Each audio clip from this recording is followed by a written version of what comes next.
Another year, another mock draft special. I cannot believe that we are on the 4th annual Film Room mock draft special already. Still blows my mind that this channel has lasted that long, to be perfectly honest. I did not think that it would.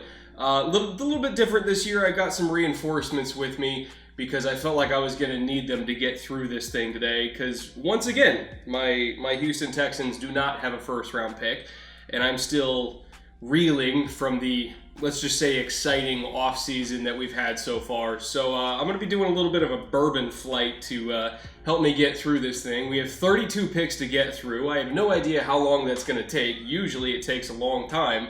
And so let's get bombed and talk about football. Same rules as always. I'm not doing any trades because they're damn near impossible to predict, so I'm not even going to attempt to. I'm just sticking with the given draft order because, again, if I try to move up and down the draft board, it gets messy. Valuations can kind of get a little bit tricky, so I don't even bother with that. So no trades. Also, I'm not trying to predict what's going to happen because, again, especially this year of all years, that's damn near impossible to do, so I'm not even going to try. I'm just going off of my own board and what I would do with these picks based on my own draft grades for these prospects.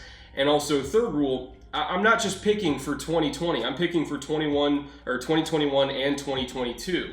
So I'm taking contracts into account. I'm taking cap considerations into account. Obviously, positional need, talent value. You know, I'm approaching this as a real front office. I'm not just saying, oh, we need a linebacker, so I'm taking a linebacker.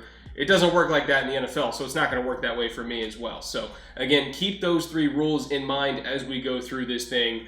And I think a lot of these picks might make a little bit more sense to you. Some of them are going to be a little bit off the wall, but just let me explain, and I think they might make a little bit more sense. So we're going to start off, first of all, by pouring our 3 best friends for the day.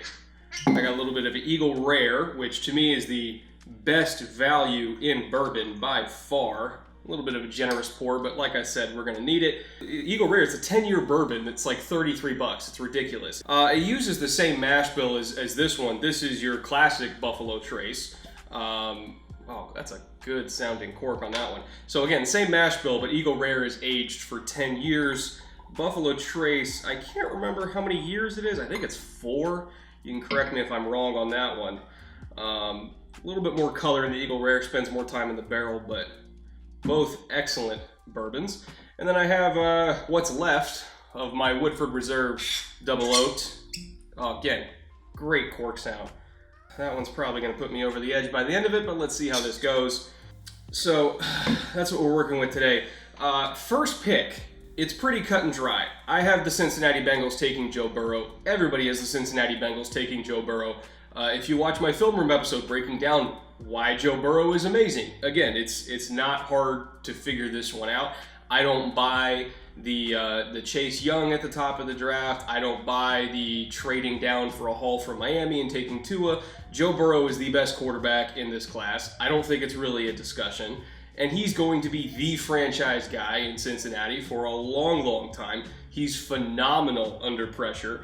He's incredibly accurate down the field. Fun fact, he led all of college football in on-target accuracy percentage, which that's not completions versus incompletions. That's just was the ball catchable. And it doesn't take into account whether a DB breaks it up or a receiver drops it. It's just was the ball catchable. Down the field, meaning 10 plus yards to the intermediate and deep passing game, he hit at an 80% clip on that. That led the entire country, and it would have led the entire NFL last year too. He is absurdly accurate as a passer. And he's also the only quarterback prospect in this class whose passer rating went up when he was under pressure. It was like 142 point something or 143 point something. It was damn near perfect, which considering under pressure, he was damn near perfect and that accurate. It's just absurd. He is, next to Andrew Luck, I think he's the best quarterback prospect I've evaluated. And that's saying something because there's been some really good quarterbacks to come out in recent years. I have a higher grade on him than I did on Carson Wentz, on Baker Mayfield, on Sam Darnold, on Kyler Murray, and I love Kyler Murray.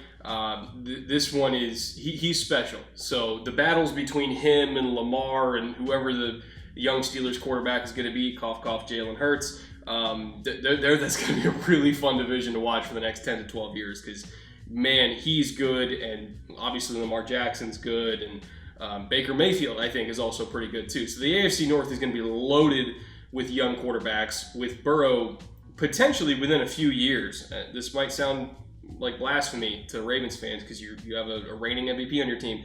Burrow might be the best quarterback in that division within 2 or 3 years. I'm that big of a believer in him. So again, he's the easy first pick.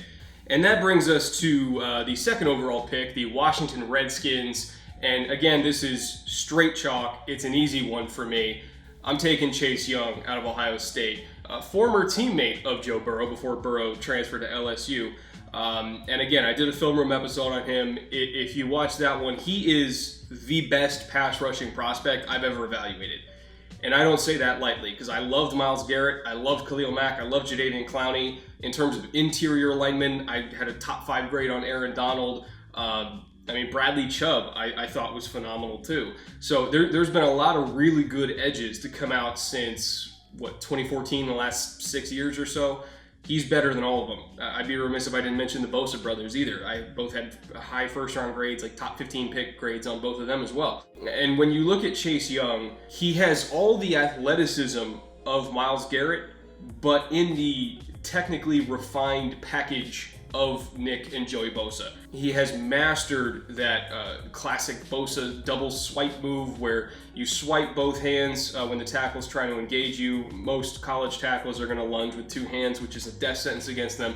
He swipes the hands, he dips the shoulders, he rotates the hips as he turns the corner, he gets an easy sack. And when you're able to do that while also being bigger and stronger and longer than everybody else, and you're not just being reliant on technique, not to say the Bosa brothers are entirely reliant on technique. They're both pretty athletic themselves, but they're not nearly the athletes that Chase Young are.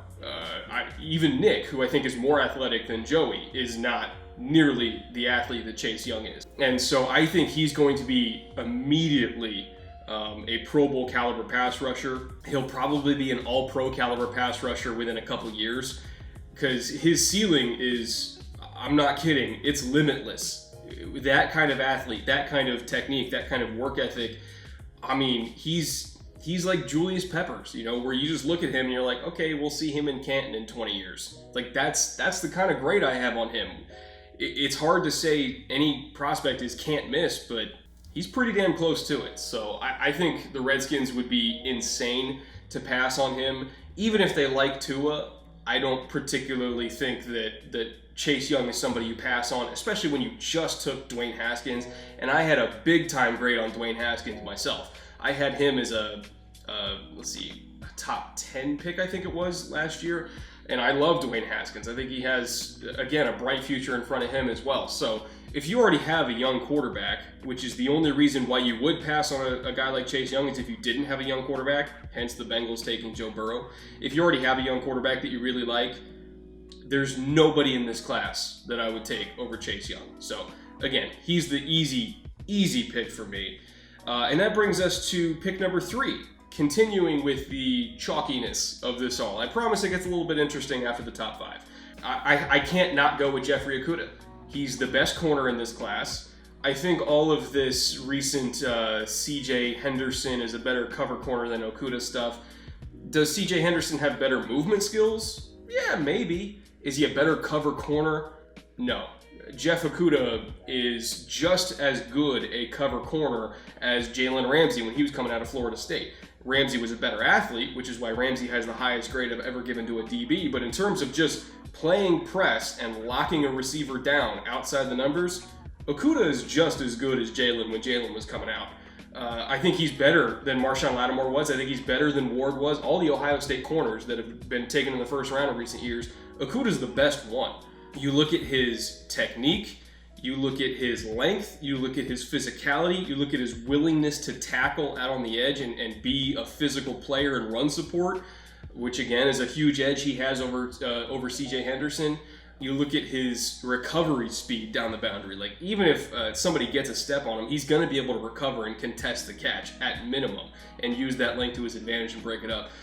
As far as press corners go, like man-to-man press cover corners go, he's as good as it gets. So I think the Lions would be crazy to pass on him.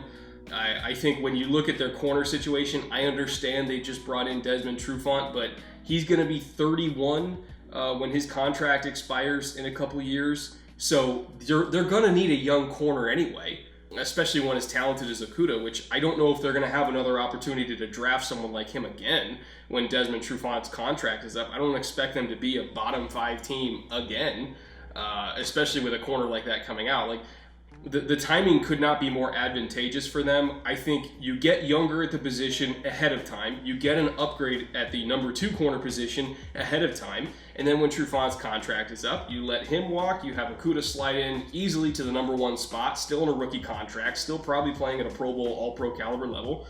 It just makes sense to me from a contract management standpoint, from a talent standpoint, from a scheme fit standpoint. Remember, the Lions, they want to build their defense back to front in a similar style to the Patriots. They prioritize cover corners, and then they kind of... Matt Patricia's a big believer that he can scheme pressure a lot easier than he can scheme coverage. So he's going to take man-to-man cover corners and then rely on all of his different pieces up front and scheme pressure out of them rather than just trying to take a really dominant front 4 and then scheming pressure on the back end. So that's how philosophically they approach their defense. That's how New England does it. That's how Miami's going to do it. And so, you know, when you look at this from all different angles, contract management, scheme fit, talent fit, you know, Okudah just fits better than anybody else in this whole class. And I don't really think it's particularly close. Oh, fuck, that's good. Wow, that is good. Pick number 4, moving on to the Giants. There's been a large movement of trying to peg Isaiah Simmons to the Giants, which I understand. Isaiah Simmons is a phenomenal player, a ridiculous talent, a freak athlete. Does he fit? Yes. 100% he fits. Is that the best move for their franchise? In my opinion, no. You just took Daniel Jones last year high in the first round. I didn't particularly agree with that. I would have gone with Dwayne Haskins instead. He had a pretty good rookie year, all things considered. There's still a lot of things he needs to clean up. His pocket presence was shaky. He fumbled a lot, partially because his pocket presence was shaky. He really struggled to feel pressure. There were some pretty ugly interceptions that especially you look at the New England game, I mean, he was staring down receiver. It was a lot of rookie mistakes. Like, I'm not going to bag on him too hard. There was a lot to be excited about. There were some things he needs to clean up. He played better than I expected he would. Is he all the way there? Not even close. But I want him to get all the way there. I want him to have a successful career and make me look like an asshole for bagging on that pick, because at the end of the day, I would vastly prefer that these players be good so that when I'm forced to watch the Giants on primetime against the Cowboys in week 1, as per tradition, I actually get to watch a good football game. I want Daniel Jones to be good. I don't want him to get absolutely slaughtered by Chase Young and DeMarcus Lawrence and Fletcher Cox and all these great pass rushers in the NFC East.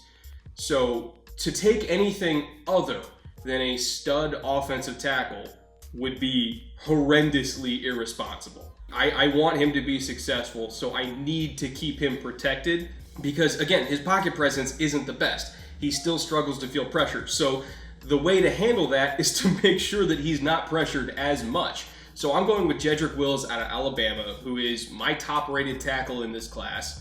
I put out a film room episode about that, kind of explaining why I like him more than Tristan Wirfs. And honestly, it applied to everybody. It's why I like him more than Becton. It's why I like him more than Andrew Thomas or Josh Jones or whoever else you have as your top 3 to 4 tackles. I think Wills is the best combination in this class of length, athleticism, technique, toughness, football IQ. He's the best tackle prospect as a prospect since Laramie Tunsil when he was coming out in 2016, I think it was 2016, 2015, whatever. So it's been at least 4 or 5 years since I've had this high of a grade on a tackle. And I think if you kind of do a deep dive, particularly into his Tennessee film, and the quality that really stands out for Wills above all the other ones is the intelligence that he showed in that game where he was reading exactly what was coming at him on every snap, just looking at stance and alignment. So he knew when pressures were coming because he looked at alignment and he could see it ahead of time. And nothing ever fooled him. He was able to pick up every single stunt with ease. Every single pass rush move he read ahead of time because he was looking at stance. And so he knew exactly when to use a trap technique. He knew when to short set it. He knew when to go a little bit more vertical in his set. He knew everything. And so to me, that shows intelligence, work ethic, study habits. Obviously, the physical tools are tremendous, and he has enough length, in my opinion. I think he's 34-inch arms, which is what you look for typically is the benchmark. So to me, there's nothing wrong with Jedrick Wills. Like, I have honestly zero complaints. And he's a hell of a run blocker, too. Just ask Auburn. I mean, he was kicking their ass up and down the field as a run blocker. So again, Jedrick Wills to me is the best possible investment I can make to make the Daniel Jones pick pay off. He's got some young receivers that I like. Slayton, and then I guess Shepard would be considered the veteran of the group now. He still has Saquon Barkley. He has Evan Ingram. You have to protect him so that he can make the most of those weapons. You have to make this pick worth it. But if he gets killed behind a subpar offensive line in a division with a lot of good defensive fronts, it's not going to matter. He won't develop like we hope he will if he gets his head torn off. So again, I have to go with Jedrick Wills. I love Isaiah Simmons. He's not going to last much longer on the board, I can promise you that, but I have a young quarterback and I have to protect him. So that's the pick I'm going with. And that brings me to pick number 5, which is probably the last chalky, quote-unquote, pick that I have in this whole mock draft. And I'm going with Tua Tagovailoa. Tagovailoa? Yes, I pronounced that right. Tagovailoa. You'd think after 3 years of watching him, I'd have that nailed down, but I still don't. But Tua is a phenomenal quarterback prospect in his own right. I think he's right up there with probably Baker Mayfield in terms of overall draft grade. He has a lot of similar qualities to Mayfield when he was coming out of OU. Quick decision maker, great feel in the pocket, a decent arm but not great arm, but really good under pressure. He reminds me a lot of Baker coming out. And Baker, I think, still can be a really good quarterback in the league. He had a really good rookie year, and then under Freddie, things kind of fell apart. You can watch my Baker Mayfield episode and see why all that wasn't exactly his fault. I think he's going to bounce back in a big way in 2020. But Tua reminds me a lot of him in terms of play style. I think he's a little bit more under control than Baker was, and I think he's a little bit more accurate than Baker was. And that's saying a lot because Baker was pretty accurate at OU, but Tua is just, he throws dots all over the field. Deep, intermediate, short, he is accurate. And while he might not be the most mobile quarterback outside the pocket, at least within the pocket, he's very, very mobile, very good at navigating pressure. He has a very quick release so he can get the ball out quickly. Again, he's very good under pressure, partially because that release is so quick. I think the one question with him, or I guess it would be 2 questions, is A, the velocity on his deep ball isn't great. And so I think you might have to tailor the system a little bit like Cleveland's going to be doing with Baker, where it's a lot of RPOs, it's a lot of play action, bootlegs, all that kind of stuff, working the short game. You see that a lot with New Orleans too, with Drew Brees, since his arm's kind of fallen off over the years. Again, they kind of more emphasize the quick game, the screen game, play action, all that kind of stuff. You're going to do that with Tua because that's, I think, more his comfort zone. You're not throwing it deep out with him from the far hash and expecting that to go well 100% of the time. I'll just say that. So again, his arm is a little bit limited, and obviously health is a big concern with him, durability. But other than that, he's pretty freaking good. I think he's a franchise quarterback day one, assuming he's healthy. And as long as you're tailoring your offensive system to kind of protect him from himself at times, again, meaning you're not calling deep outs from far hashes and that kind of stuff, he can throw fades, he can throw go balls. It's just the outbreaking routes deep where you really need to drive it in there. Again, just stay away from those. But other than that, he's fine. But I think he's going to be a really good quarterback for the Dolphins, again, assuming he remains healthy. And I'm not a doctor, so I'm not going to assume he won't be healthy. All I can really do is just grade the player, and the player is really good. So I don't think he gets past Miami. He's a much, much better quarterback than Justin Herbert. All of this stuff about Miami preferring Herbert and maybe the Chargers preferring Herbert, no, there's no way. When you watch Justin Herbert on tape and then you watch Tua on tape on the same day, watch them back to back, they're not the same. Whether it's statistically or film-wise, they're not the same. So all that just seems like a smokescreen to me from both teams. I think they're both kind of playing chicken right now because neither one of them wants the other to trade up to 3, and I think they're both kind of racing to get to Tua. All this Herbert stuff doesn't make sense to me, so I'll just leave that at that. If you watch my Justin Herbert episode, the breakdown I just released last week, it kind of goes into why I don't think he's a top 5 or 6 pick. I don't even think he's honestly a first round pick. He'll go in the first round. I wouldn't do it. So again, Tua's the guy. I think he's always been the guy, and he always will be the guy. And I think all this smoke screen about them preferring other people other than Tua, just when you watch the tape, it doesn't make sense to me. So I'll just leave it at that. And now moving on to the Chargers at number 6. Again, I don't think Herbert's the guy here. I can only go off my own grades. I'm not trying to predict who they're going to take. Maybe they do take Herbert there. I wouldn't do it. So I'm going to go with the best player on the board. And I'm going to be doing something that a lot of teams are thinking about doing in this draft. And it's a question that I think most teams are going to be considering when they make their pick. How does this player help us beat Kansas City? And so I'm going with Isaiah Simmons from Clemson for the Chargers because out of all the players on the board, when you ask yourself the question, how does this player help us beat Kansas City? He makes the biggest impact. To beat the Chiefs, you have to match explosiveness for explosiveness, whether that's on offense or it's on defense. You have to be explosive on offense to keep up, and you have to be explosive on defense to slow them down. So when I look at Isaiah Simmons, and you're pairing him with Derwin James, you're pairing him with King and Harris and Adderley, and obviously Bosa up front with Ingram, and who's that defensive tackle they took last year? Tillery. Who I loved coming out. I had him as a first-round talent. I think they got him in the second, if I remember correctly. But I love Tillery coming out. So when you look at this defense, it is explosive, and it is fast, and it is rangy. And they can match up against all of those Chiefs' weapons in multiple ways. So now you're not afraid of Travis Kelce getting bumped out against a safety in the slot because your safety in that situation is probably Derwin James. If you're going pure man coverage and you want to match a linebacker up on Kelce to get a little bit more size on him, that linebacker is now Isaiah Simmons, who's 6'4" and runs 4.39 and has super long arms and is super physical.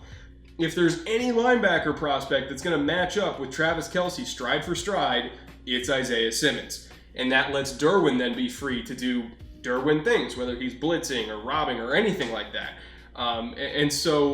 Even looking at how they match up in the screen game, I'm projecting Simmons to be a middle linebacker in this system. So you kind of draw a box, like what they did at Clemson sometimes, where anything in between the numbers, you say, okay, Isaiah, that's your whole area. And then your apex player, I guess would be called in that system, would be either Derwin or King or both on both sides. And so they're going to be triggering hard to take away that screen game to the boundary that the Chiefs love so much. And then you have Isaiah screaming from the middle of the field to go clean it up when Derwin and King are able to set the table outside and force everything back into him. And he's so damn fast that he's going to get there before any blocks get set up anyway. So I think when you look at how you can use him to match up man-to-man on their biggest problem players, which are Kelce and their running backs in the screen game, and then you could probably, you can't stop Tyreek Hill, but you can at least limit him if you're bracketing him with Adderley over Harris or over Hayward or whatever you're going to do. That gives them answers against all these Chiefs weapons. As long as you take Kelce out of it, as long as you take the screen game out of it, and you take your chances elsewhere, and then you're bringing pressure with Bosa, you're bringing pressure with Ingram and Tillery up the gut. You can blitz Simmons, you can blitz Derwin, whatever you're going to do. You can take your chances on Pat Mahomes trying to survive for 3 seconds while Hill tries to work his way free from a bracket, which might happen. We see Pat do that all the time. But I would rather get beat that way than get beat by them just absolutely cleaning our clocks with Travis Kelce being isolated on linebackers, with the screen game making things easy. Like I would much rather make them make the hard throw than give them all the easy shit. And so I want to get really explosive on defense to take away what they do best. And to me, that's the best way to slow them down. I think I have a pretty good offense if I'm the Chargers, because I got Keenan, I got Williams, I got Eckler, I got Hunter Henry. The offensive line has been vastly improved. You know, Tyrod Taylor, I think he's not like a top flight starting quarterback, but he's enough. And so I look at all the weapons I have. I look at the defense that I've built. I really like Anthony Lynn as a coach. Like, Isaiah Simmons is the best player I can take to make a run at the AFC West this year. Flat out. It's not even close. He is the best player that answers the question, can I beat the Chiefs? And with him, I think they can. It sounds crazy, I know, but I really think they can. And then that brings us to one down. Ooh, that's so good. That brings us to the Panthers at 7th overall. I'm a little bit ahead of schedule on my whiskey. Clearly, it's been that kind of week to me. That brings us to the Panthers at 7th overall, which this is a tough spot for me because Okudah's off the board and Simmons is off the board, which ideally are the two players I want most for this team. And so I kind of have to look at the roster and kind of go through contracts and say, okay, if I think that I'm going to be a better team by 2021 or 2022 under Matt Rule, which I thoroughly do. You look at his track record, things get burned down to the ground wherever he goes, and then he builds them back up, and they get really good really fast. And I think letting Cam go was part of that. They're going to burn it down to the ground. They're going to go for a solid option in Teddy, and then they're going to build the program up their way. That's what Matt Rule does, and it works everywhere he goes. So I'm thinking less about drafting for 2020, and I'm thinking more about drafting for 2021 and 2022, which I think Matt Rule is going to be doing too, because this is a 3 or 4 year plan for him. And I look at their contracts, and Russell Okung, who they just acquired, he only has 1 year left on his deal, and he's going to be 31 or 32, I think, when that deal expires. And that could potentially be a contract conflict for them, because either you pay premium for a left tackle that is on the wrong side of 30 after you just paid Christian McCaffrey a ridiculous amount of money, and you just paid Teddy Bridgewater as well. And so I look at contract-wise, I need to save money to offset the money that I just spent, and I need to have a young talent in the building that I can immediately slide out there if we don't retain Okung. And I don't think Taylor Moton, who's at right tackle, I don't think he's somebody you slide over to left. So to me, again, thinking the way that my head coach, Matt Rule, thinks, where it's about the future and it's not necessarily about the now, because Simmons is gone and because Okudah is gone, I'm going to take a left tackle. And particularly, I'm going to take a left tackle that I can play at guard in year one and just kind of get the best 5 guys on the field, which the Ravens did when they took Jonathan Ogden. Remember that. They played Ogden at guard for a year and just got the best 5 on the field and then slid Ogden out to left tackle for the remainder of his career. I'm going to do the same thing because I don't want to pay Okung after this year. I want to save some money and have an immediate starter at left tackle for a very long time for me. And that's going to be Andrew Thomas out of Georgia. He is not my second-ranked tackle, but he's the second one being taken because I think he can play guard a little bit better than Mekhi Becton, who is my second-ranked tackle. And I'll get into Becton a little bit later. But I think he's also just a phenomenal pass protector. He's as polished can be as a pass protector. Are his feet the same as Jedrick Wills or Tristan Wirfs or, honestly, even Mekhi? No. But he's really long, he's really strong, he's really polished, he brings power in the run game, he's a professional from day one.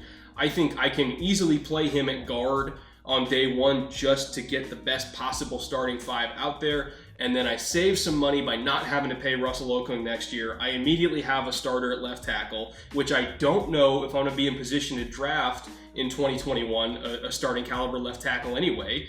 We can't guarantee that, so I'm going to take one while I can, and manage my contract situation for the future, and have an upgrade at 2 positions in the offensive line, because again, I'm leaving Okung at left tackle. To me, this makes the most sense. I'm not trying to win the Super Bowl this year.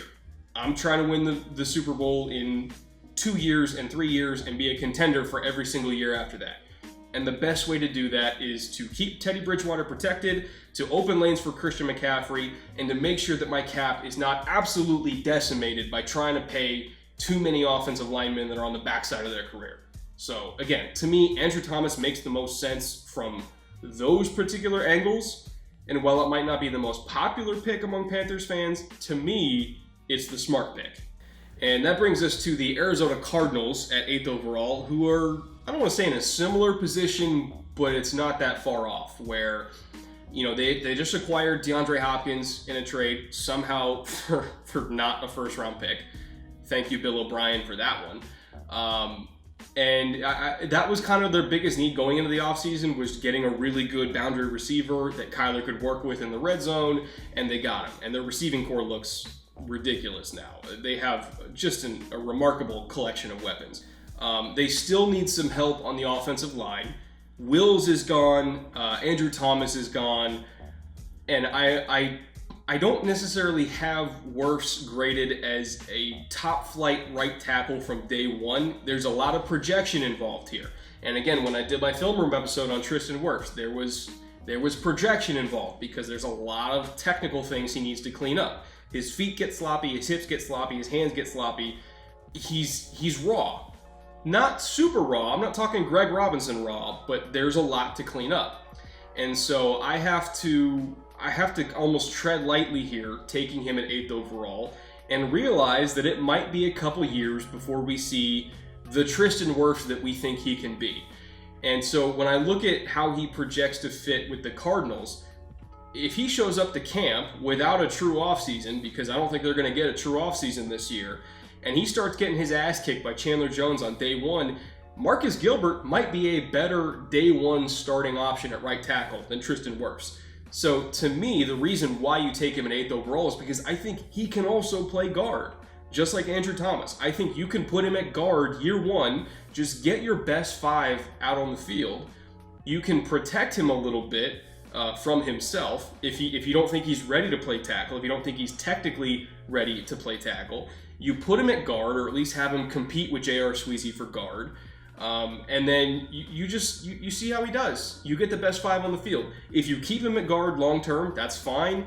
If you think he's ready to slide out to tackle in 2021, that's fine too. Maybe in a few years, if Humphries moves on, maybe you can try him at left tackle. He's athletic enough that he can play anything. But from a technical perspective, I don't quite think he's ready. And so I think you take a guy who can compete at multiple spots, and I think you just kind of see where he fits best. This is absolutely a projection pick. It is I'm giving my offensive line coach a talent and say, you go figure it out. Maybe it works at tackle, maybe it doesn't. At the very minimum, I think he can be a really good guard. So again, we're fingers crossed here that this works out.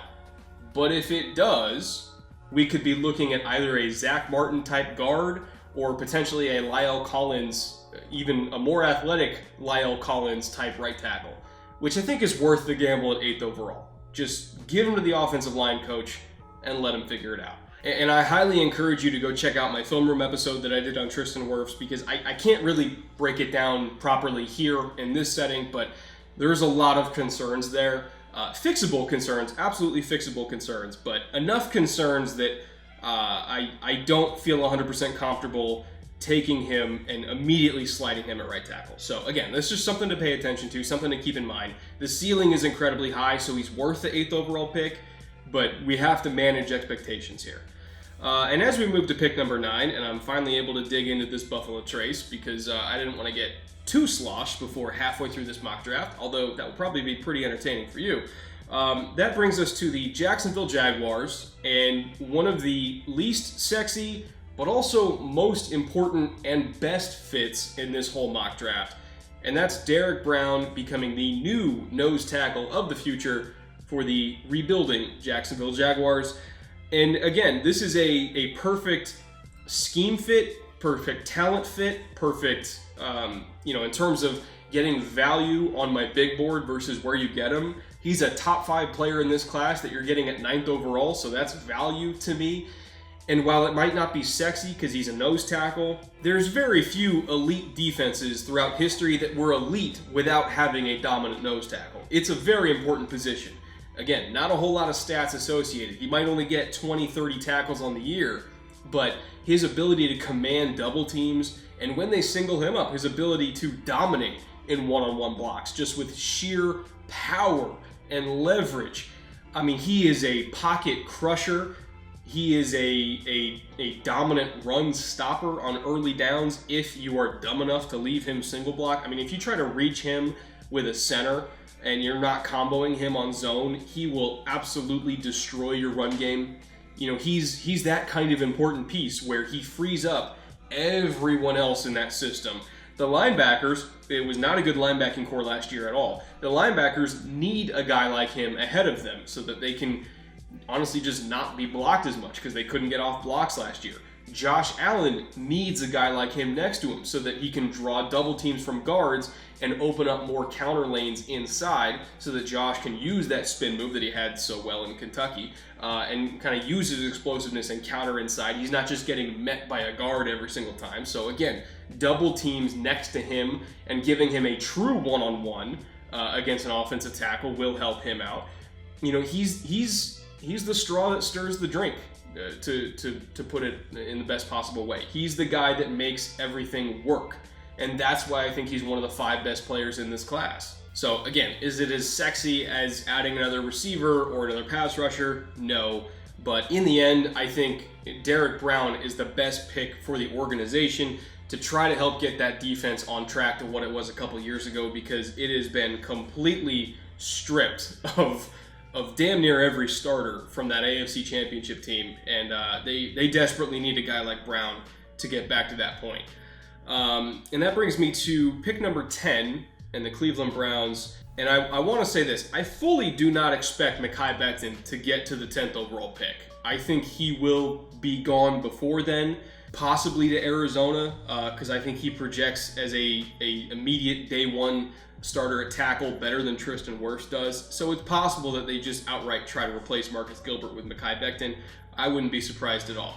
I also wouldn't be surprised if the Jets trade up to get him. I wouldn't be surprised if the 49ers trade up to get him, because Joe Staley's towards the end of his career and they need a left tackle that can play in their system and be a dominant zone blocker and a physical pass protector, which Mekhi Becton is. So again, if the 49ers trade up for him, do not be shocked at all. That would be a fantastic pick. Actually, honestly, the more I think about it, the more I really love that for them. Keep that in the back of your mind. As I kind of talk through it, it makes more sense to me. But anyway, for the purposes of this mock draft, since we don't have trades, I'm putting him in the best possible scheme fit inside the top 10 as we know it today, and that's the Cleveland Browns. When you look at Mekhi Becton, he is ridiculously strong, ridiculously long, very, very agile for a guy his size. He does not look like he's 360 pounds when he moves. It is abnormal, to say the least.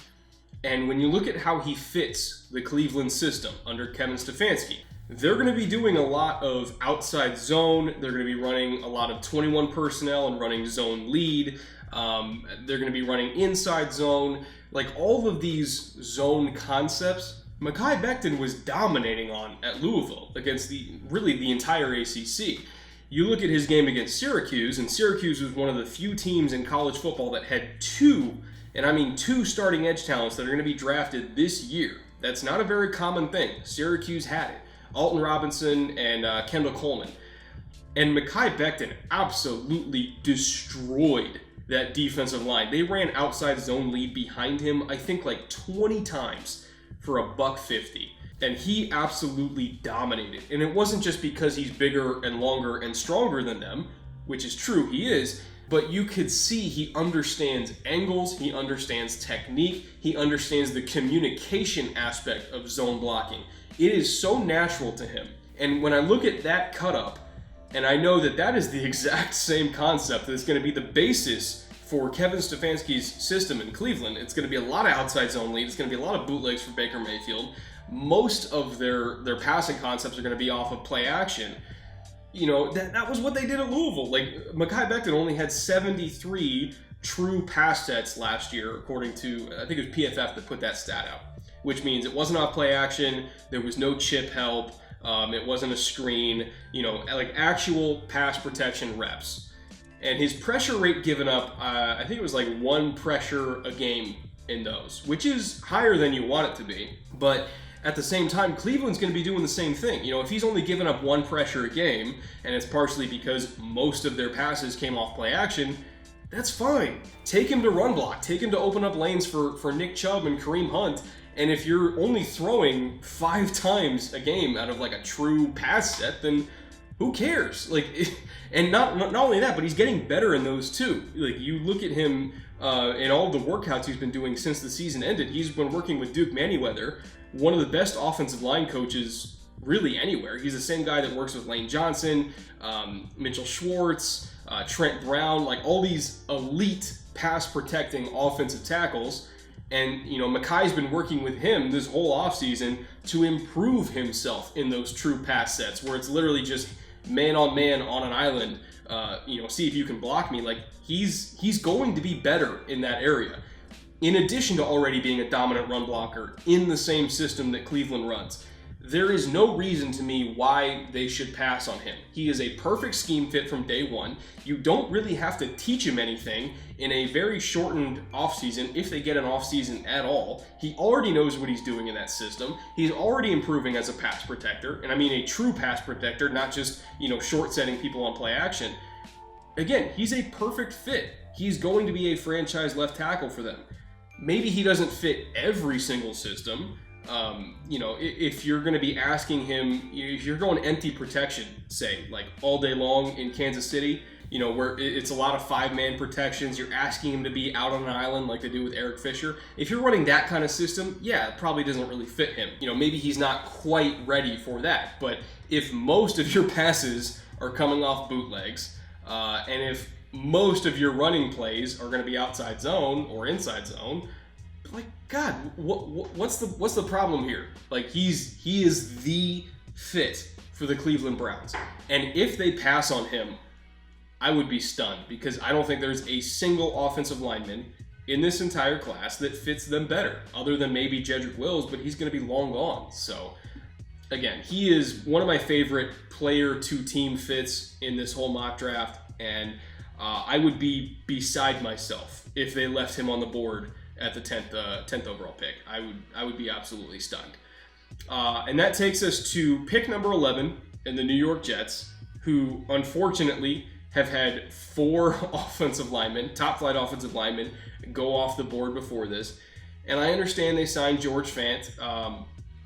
I don't necessarily think he's as good of an offensive tackle as any of the 4 guys that I've already taken in this mock. So if one of them slips to 11, don't be surprised if they go offensive tackle. But because all of those offensive tackles are gone in this mock draft, I'm going to move to a different area of concern, which is wide receiver. I think Darnold desperately needs more weapons, and especially in the red zone. They were 21st, if I remember correctly, in red zone TD scoring percentage at around 54%. Again, if I remember correctly, I'll throw up the actual number on screen so you can see it for yourself. But it was not good enough in the red zone. They need a dominant red zone receiver. They need somebody who can post up on DBs and actually be reliable to catch goal line fades. They need somebody who can work himself free on third down and make tough catches over the middle. They need somebody who can make something happen after the catch. And all of those requirements, to me, point to one guy and one guy only, and that's CeeDee Lamb out of Oklahoma. When you look at the top 3 receivers in this class, which is Lamb, Jeudy, and Ruggs, people have them in different orders. I don't particularly think the order matters. Again, I think it's about scheme fit for what their systems are going to be asking them to do. So I think Lamb fits certain teams better than Jeudy and Ruggs. I think Ruggs fits certain teams better than Jeudy and Lamb. I think Jeudy fits some teams better than Lamb and Ruggs do. So it just depends on the team we're talking about here in terms of how I order those 3. They're all my top 3 regardless, but again, system fit is important here. And I think in terms of system fit and what they need more than anything, they need a guy like CeeDee Lamb. So he's a no-brainer pick for me at 11th overall. They really, really need him. And in the absence of a top-flight offensive lineman, I can't imagine them taking anybody else at this point. And that takes us to, again, another one of those top 3 receivers at pick number 12 to the Raiders. And I think Jeudy, Jerry Jeudy from Alabama, fits the Raiders better than Lamb and Ruggs do, because you look at what they need in that system. I did an episode on that offense actually last season. I cursed the hell out of them because they were doing really well until I did an episode on them, and then they got absolutely destroyed for like the next 2 months straight. But you could see what kind of offense they were trying to build last year, which was running the ball incessantly out of 21 personnel. The quick game was emphasized in the passing game. They would take a few shots, probably like 4 or 5 shots a game, mostly off play action to Darren Waller and Tyrell Williams. But really the quick game, the screen game was mostly what was featured. It was a very meticulous offense. It was a lot of 4 and 5 yard gains, less chunk gains. They were kind of the opposite of Kansas City, to be honest. That's also part of the reason why they had a lot of trouble with Kansas City. Because if they can get on top of a team like the Chiefs and just grind out clock over and over again, then they're fine. But as soon as Pat Mahomes had that big second quarter where he threw for like 280 yards and 4 touchdowns, the Raiders aren't built to come back. They really rely on being spectacular on third down, extending drives, having all of their drives go 8, 9, 10 plus plays. Like that's a dream scenario for them. So when I look at receivers, I really want a guy who just gets open on third down and helps them extend drives, because that's what they care about the most. They care about long, meticulous drives. And so Jerry Jeudy fits that because he gets open better than anybody in this class. They already have their size and speed threat in Tyrell Williams. They already have their slot receiver in Hunter Renfrow, who's really good at kind of sitting down and manipulating zone coverages and running option routes and all that kind of stuff. They really need a true Z receiver that on 3rd and 7, if they get man coverage, he can just go win. Somebody where, if Tyrell's getting bracketed, if Hunter Renfrow is getting bracketed by a linebacker, if Darren Waller maybe is drawing a double team, like somebody's going to have to be single covered. And I think Jerry Jeudy is going to be the guy that more often than not is going to be getting a one-on-one. And so we need a guy in that system playing that Z receiver role that can win in a one-on-one scenario. And he wins more than anybody else in this class, just with pure route running. He's really, really good after the catch as well. He's got underrated deep speed. I think when you look at all the Alabama receivers that have come out, I probably had a higher grade on Amari, slightly, but I did. But I think he's better than Calvin Ridley. Obviously nobody's Julio, but being the 3rd best Alabama receiver of the last decade is a pretty high compliment, because they've had a ton of really good pro receiving prospects. So I think he absolutely is a good enough talent to justify this pick. He fits what they need schematically more than any other receiver in this class. And I think it's just time that they get some more firepower, because they're not going to beat Kansas City without him. And again, I've gone on and on about this. A lot of teams in the NFL, especially in the AFC West, are going to be picking with one goal in mind, and that's beating Kansas City. When I ask myself the question, which receiver for this system helps us beat Kansas City, it's Jerry Jeudy. And that brings us to the 13th overall pick, owned by the San Francisco 49ers, after they traded away DeForest Buckner to the Colts a couple months ago. And I mentioned earlier that I could absolutely see them trading up for Mekhi Becton. Still makes a lot of sense to me.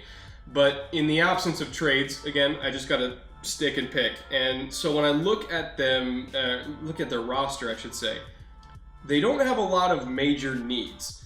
Receiver is a concern. I would say DB, maybe not immediate, but a couple years in the future is a concern. So maybe getting some young corner talent there can help them out. I think left tackle of the future, again, you could look at that and kind of future-proofing the roster that way. But there's already been 4 offensive tackles taken, and I don't necessarily think that Josh Jones or Austin Jackson are quite good enough to justify the 13th overall pick. They will go in the first round, but I wouldn't take them that high. And so I just have to look at contracts and roster management, still kind of improving the roster in what ways I can without reaching too much for a talent. And that brings me to Javon Kinlaw out of South Carolina.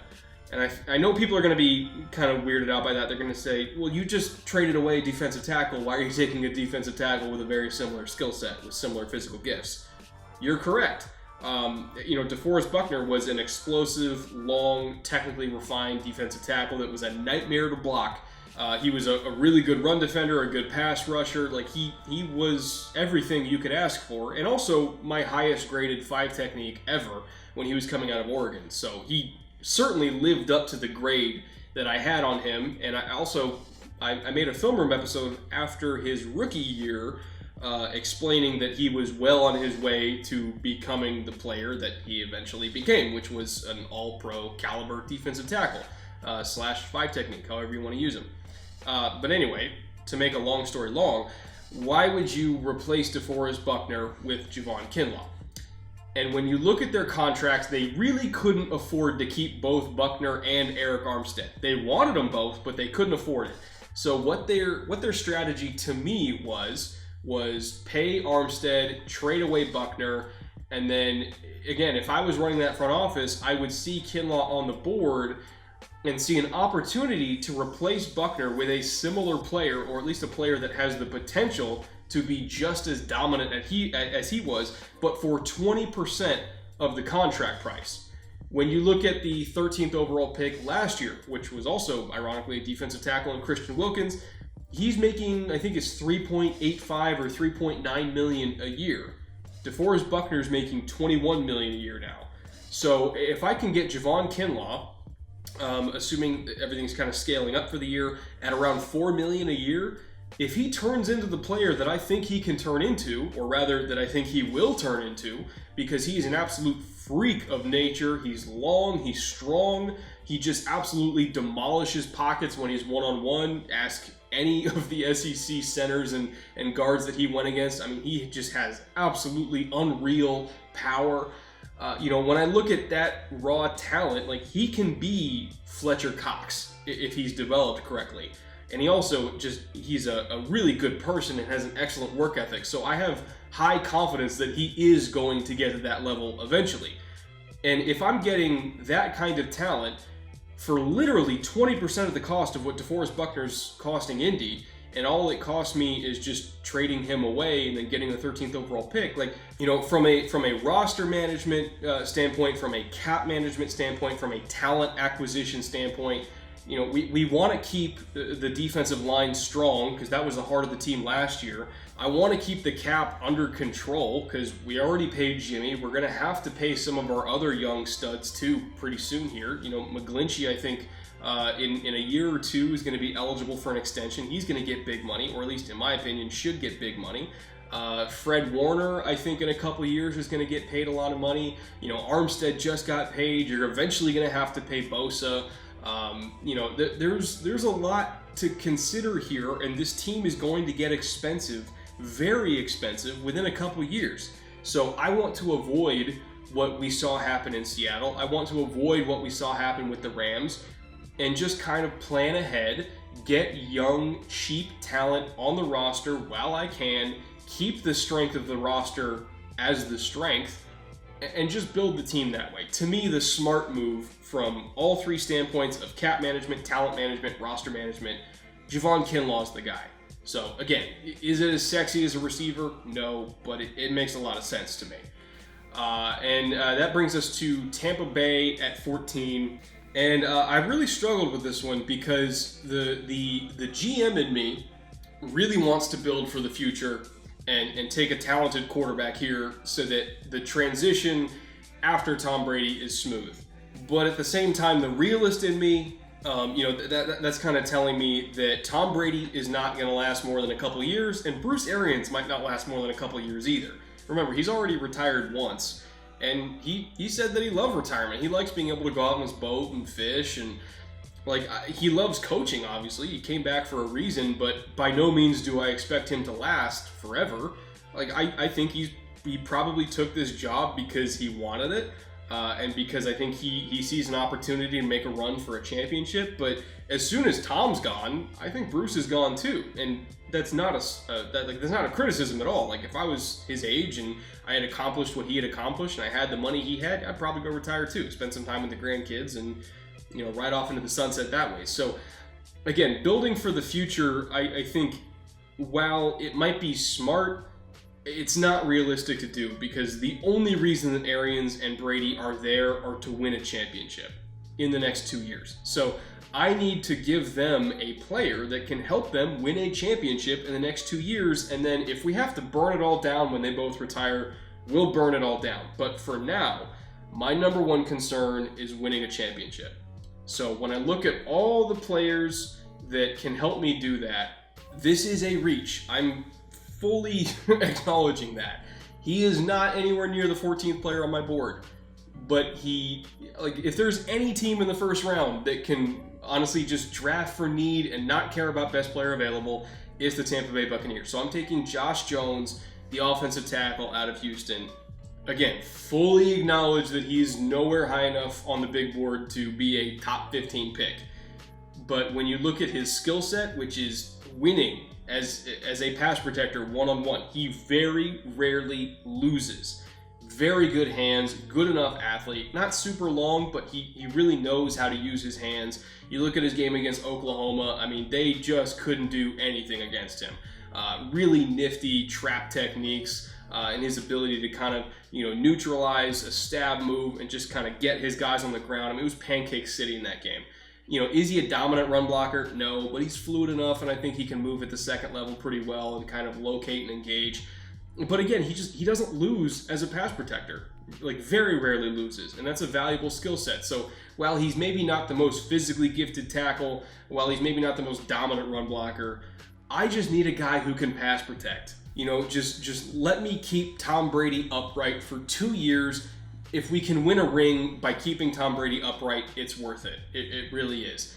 And it's hard to find a good offensive tackle, or at least a good pass protecting offensive tackle. So maybe if his grade, even if it's not one of the 15 best players in this class, or even one of the 20 or 25 best players in this class, just when you look at positional scarcity and how damn hard it is to find a reliable starting left tackle, I mean, for God's sake, it's one of the most rare commodities in the entire NFL. So maybe it's not that crazy to take Josh Jones that early. But again, if there was any team that was going to do it, I think it would be Tampa, because they need him. They desperately need him. And I kind of don't care about the future. This is the only team that I don't care about the future. I am in it for 2020 and only 2020. But anyway, moving on to pick 15, which is a very interesting pick. And kind of keeping with the theme of the day, which is how do we beat Kansas City? When I was role-playing as Denver's GM here, sorry for my voice getting a little bit hoarse. I've been talking for a long time recording this. I'm editing the shit out of it, by the way. You don't see how much I'm actually talking, but I've probably been going for, I've been going for like an hour and a half now of just straight up talking and drinking. Not great for the vocal cords, so apologize for the hoarseness. But when I was kind of role-playing as Denver's GM, the number one question on my mind was, how do we beat KC? And we have a young quarterback we like. We have an offensive line that, while isn't elite, I think it's good enough. We have a defense that, while has some holes on it, is, I think, good enough, especially if Bradley Chubb is coming back healthy. We need explosiveness. We need to be able to match their quick strike ability. So if they pop a 70-yarder with Tyreek Hill, we need to have a guy who can do it right back to him. And so I'm taking Henry Ruggs out of Alabama. Again, out of all these top 3 receivers, Ruggs fits Denver the best. They already have their size and ball skills, ex-receiver in Cortland Sutton, who can go post up on the outside and win over the middle and do all the things that a typical ex-receiver in that system would do. But they need a true Z that can take the top off of defense and give them quick strike ability. And he can do it in multiple ways too. You know what? You want to give him sweeps, you want to give him screens. He can take a slant to the house if you want him to. He is the ultimate complement to Cortland Sutton, and he is their ability to match Tyreek Hill and Travis Kelce and Mecole Hardman score for score. They really need to help out Drew Lock and give him a weapon that can do that, because without it, they're going to struggle to beat Kansas City, to be perfectly honest, especially in Arrowhead. They need, above everything, they need the ability to score in under a minute, and Ruggs can give them that. So again, I love Ruggs. I think for a lot of teams, he will be the highest graded wide receiver because he's not just a speed threat, really good route runner, very polished route runner, very nifty in his releases off the line. He can beat press better than most quote-unquote speed receivers that are one-trick ponies. Like, he can absolutely destroy press coverage. Very refined technician. He's tough. He's a high-effort player, high-character guy. He'll play special teams. You know, I love Ruggs. There's a lot of teams out there that I think are going to consider him the number one receiver in this class, even over Lamb and Jeudy. And I wouldn't really argue it. But again, it depends on the fit with the team. And for Denver specifically, I think Ruggs fits Denver and what they need, especially in that division with KC. He fits them better than probably anybody else. So again, it's a match made in heaven. I'm just thankful he slipped to 15th overall. And that takes us to 16 with the Atlanta Falcons, which was one of the hardest picks for me. In terms of finding a player that I think fit the pick. You know, I didn't want to reach too much, but, you know, also filling a schematic need and also keeping contracts in mind as well. And what I ended up was landing on Yetur Gross-Matos out of Penn State, who is, in my opinion, a massively underrated player. He's the second best edge rusher in this class, in my opinion, and one of only 2 edge rushers in this class, next to Chaisson, that I think is a quote-unquote complete package. Meaning explosiveness, size, length, flexibility in his hips. Like, he has all of the tools to be a dominant pass rusher. Chaisson is more athletic and he's more polished, but, you know, Yetur has a hell of a lot of tools himself. Just incredible power and length. He almost reminds me a lot of like Jason Pierre-Paul, and just somebody with that frame, but also being that flexible and explosive. He's not all the way there yet, but you see it probably 3 or 4 times a game where he puts it all together and the hips look great, the hands look great, he's dipping, and he just absolutely overwhelms whoever's in front of him. And I think if you put him in a rotational role as a rookie and you let him develop, by year 2, you're putting him and Grady Jarrett next to each other, and there's not a whole lot of offensive lines that I think can match up with those 2 next to each other, because Grady Jarrett's one of the best 3 techniques in the whole league, and Yetur has the potential, in my opinion, to be one of the best defensive ends in the whole league. Just looking at his tools and looking at his work ethic and his ability to get better year after year, I mean, the sky's the limit for him. And he's going to go a lot earlier than people think because, again, there's not a whole lot of top-flight edge talent in this class. There's certainly not a whole lot of guys as talented as him that can package length and power with his explosiveness and bend. Like I said, there's only 2 in this class that I think are in that category, and it's Chaisson and him. So he's going to go way earlier than people think. He's my second-ranked edge in this class. He has all the talent in the world, and within a few years, I think we're going to see him blossom to become one of the premier edge rush threats in the entirety of the NFL, regardless of where he ends up. I really am that high on him. Now moving on to pick 17, right after them, another very difficult pick for me because the Cowboys are kind of transitioning this year. You know, you're bringing in McCarthy, you're bringing in Mike Nolan, and the needs on their roster are still the needs, but you have to kind of find the right talent to fit their new systems. And so when I was kind of trying to figure out what corner I wanted to draft, because there's a few that are talented enough to fit this pick. When I was trying to figure out what corner I wanted to draft, I had to take Mike Nolan's system into account. And so I had to think, okay, who can play man coverage, particularly press man coverage, and play that a lot when Mike Nolan likes to bring pressures and he's playing cover 1 and he's bringing 5 and 6 guys. Like, I need somebody who can play press coverage and be on an island all game with no help and survive.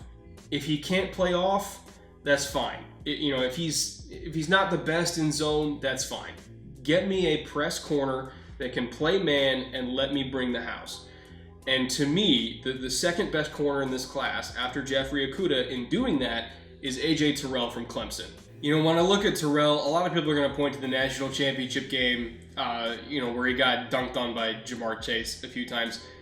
And to that I say, you got to watch the other 95% of the game too, because Terrell got his shots in as well. He had multiple PBUs against Chase. He was on an island the whole game against Chase and a few snaps against Jefferson, but mostly Chase. He locked him down for a lot of the game and only lost on a few balls. And I understand, like, okay, one of them was a big shot and there was a couple touchdowns, but again, that's Ja'Marr Chase, who's going to be a top 5 pick in next year's draft, getting thrown perfect passes by Joe Burrow, who's the first overall pick this year. So you have 2 top 5 talents, and you're one-on-one with no help over the top. You're going to lose. It's like getting dunked on by LeBron. Like, it happens, you know? So I think degrading his entire season, where he played very well, over one game where he lost on 3 unfortunate balls. Like, and even then, it wasn't even that bad. Like, he lost track of one when he was tracking it in the air. I think because he was playing inside, he might have lost it in the lights or lost it in the roof, whatever it was. But he just flat out lost it in the air. And then on the other one, he didn't turn his head because he thought there was going to be a back shoulder ball. So he was keeping his eyes on Chase, because he wanted to wait for Chase to kind of turn, and then he was going to, put his arm up and strip it like he did at other points of the game. And then, Burrow just left it out in front of him, so there was never any turn, and he just never saw it coming. So, again, it wasn't really that bad. It's not like he got roasted. He lost the ball in the air, and then he made an unlucky decision to play back shoulder when Burrow didn't throw it back shoulder. Like, it's not that big of a deal. When you look at the rest of the game, he had a really solid performance. He had a few PBUs. He locked him down. He was physical. He's a really good press corner. And so I don't hold one game against him. Can he play off? I think the physical tools are there, but, maybe the mechanics are a little bit sloppy. Can he play zone? He might lose track of receivers a little bit in bail because he doesn't kind of stay outside when he needs to stay outside. He doesn't keep receivers in his peripheral vision. So he clearly is much better in press than he is in anything else. But it's not like he's bad in everything else. He just needs to clean some things up. And it's honestly just technique issues. When you look at his physical talent, he runs in the low 4.4s. He jumps out the gym. He's got fluid hips. He's physical. He's a willing tackler in the run game. Like, as long as you have really good man-to-man cover skills in press, which is what Mike Nolan cares about, you can fix all the other stuff. It's not that big a deal. So I don't hold the national championship game against him. I think he's the second best corner in this class because his press cover skills are elite, which is the reason why we like Jeff Okudah so much in the first place, is because of his press cover skills. Like, to me, it's a perfect fit. And I think, Terrell's going to go higher than a lot of people think, because I don't want to say he's as physically gifted as CJ Henderson, but he's not that far off, and he's tougher. And I think a lot of coaches look at his physical skill set and say, okay, we can teach him all the stuff he doesn't know, but just give me a tough kid who's athletic that wants to learn, and I'll figure the rest out. So I think Terrell's going to go a lot higher than people think, and I think the 17th pick to the Cowboys is not off the table here. I think he absolutely fits what they want. So, again, Cowboys fans might be upset by that when CJ Henderson's on the board, but you'll see. He's going to go higher than you think.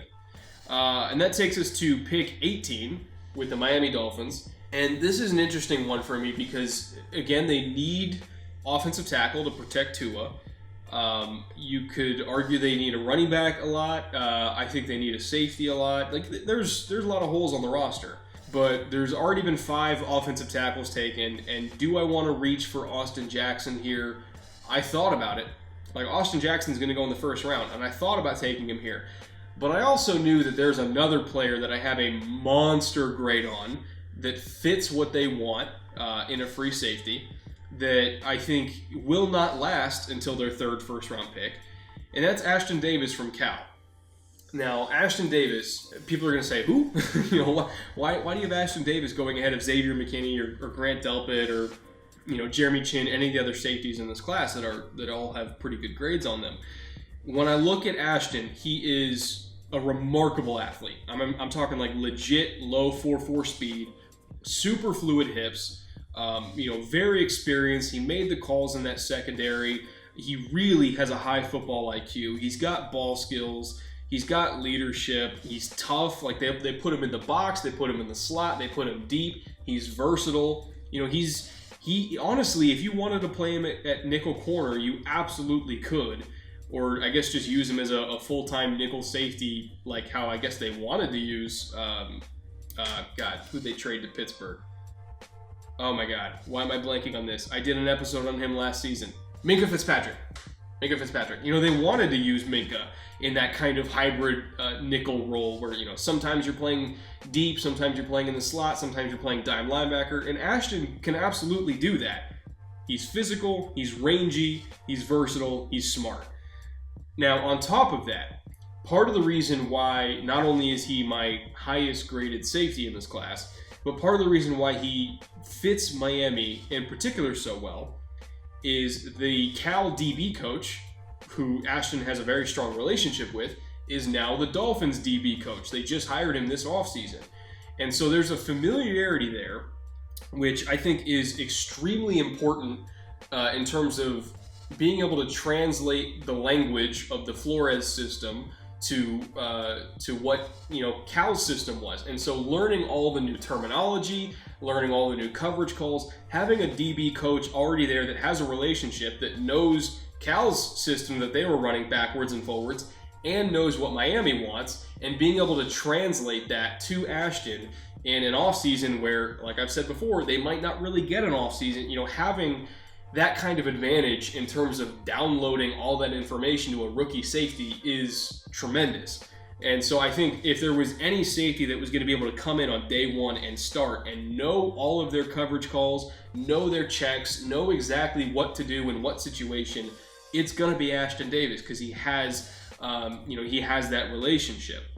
And so I think that's a really big thing for me. And also you have to think, Miami, they're going to try to build their defense back to front. They prioritize the secondary more than they prioritize the front seven, just like New England did, just like Detroit's going to do. So if you have a corner duo of Xavier Howard and Byron Jones, two excellent boundary corners, maybe the best corner duo in the league, to be honest, and then an elite free safety talent that has range and ball skills and toughness, and, you know, even though he's a rookie, someone who I think can learn the system quickly, it's perfect. It's absolutely perfect. Like that secondary with Ashtyn Davis and Howard and Jones could be the best in the league next year. I'm not exaggerating. They absolutely could be the best in the league, or at the very least up there with New England, Baltimore. Certainly, I can't forget Baltimore. Like, you know, they'll be in that discussion for best secondary in the league with all of those teams. So I think Ashtyn is a perfect fit for them for more than one reason, in terms of talent fit, scheme fit, coaching fit, you know, philosophical fit, I guess you can even say. Like, he's perfect for them. I don't think he makes it past Miami in the first round. Whether they take him at 18 or they take him at, I think it's 26, is their other first round pick. I don't think he gets past them. And now, moving on to pick 19, we have the second appearance by the Las Vegas Raiders, the newly minted Las Vegas Raiders in this mock draft. And again, a lot of what I'm thinking about is, how do we beat Kansas City? And we talked about adding explosiveness on either offense or defense. We added a piece that can help us beat KC at 12 with Jerry Jeudy by helping us to extend drives, giving us a receiver that Carr can rely on to extend those drives and keep Pat Mahomes off the field. But when Pat Mahomes is on the field, we need corners that can match up with all of KC's speed. We need defensive explosiveness. And so while, you know, CJ Henderson is my 4th ranked corner, he's the 3rd one that I'm taking in this mock draft because he is explosive and he has speed. And we need guys that can run with Tyreek Hill. We need guys that can run with Mecole Hardman. Do I like his toughness in the run game? No. Do I think he's a good tackler? No. But at the end of the day, we're not going to win if we can't cover Tyreek Hill, and if we can't cover Mecole, and if we can't cover, honestly, any of their receivers. Like, we will flat out not beat Kansas City if we cannot run with them. So I think it's imperative that we get corner talent on the team that has that explosive element to them, and that's CJ Henderson more than maybe any other corner in this class. He is a gifted man-to-man cover artist. I mean, whether it's, you know, he's playing press, if he's playing off, if he's playing catch technique, there's some things to clean up in zone in terms of awareness, but just in terms of man-to-man cover skills, he is phenomenal. And I'm willing to kind of take a hit on run defense because of all of the other pieces that I have on that defense that can protect Henderson. So I think John Abram, who they took in the first round, I think is going to be a phenomenal safety for them. He is an excellent force safety outside that I think can honestly get to ball carriers before Henderson's even a factor. I really like their rebuilt linebacking core with Nick Kwiatkowski and Corey Littleton. Nick Kwiatkowski is not super rangy, but Littleton is. And so I think that, you have a little bit of extra range in the linebacking core that, again, can stop the run before Henderson's even a factor on the play. Cleveland Ferrell, I think, sets a really hard edge to kind of keep things from getting outside, again, where Henderson would not matter.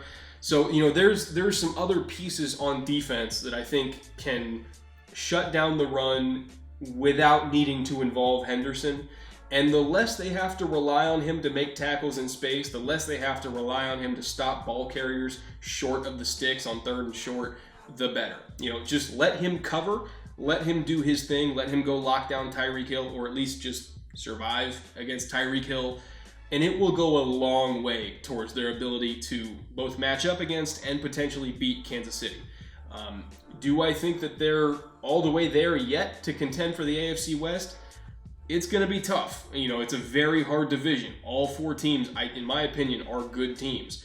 But I don't think that they'll even have a shot unless they take C.J. Henderson, because they absolutely need more explosiveness on defense.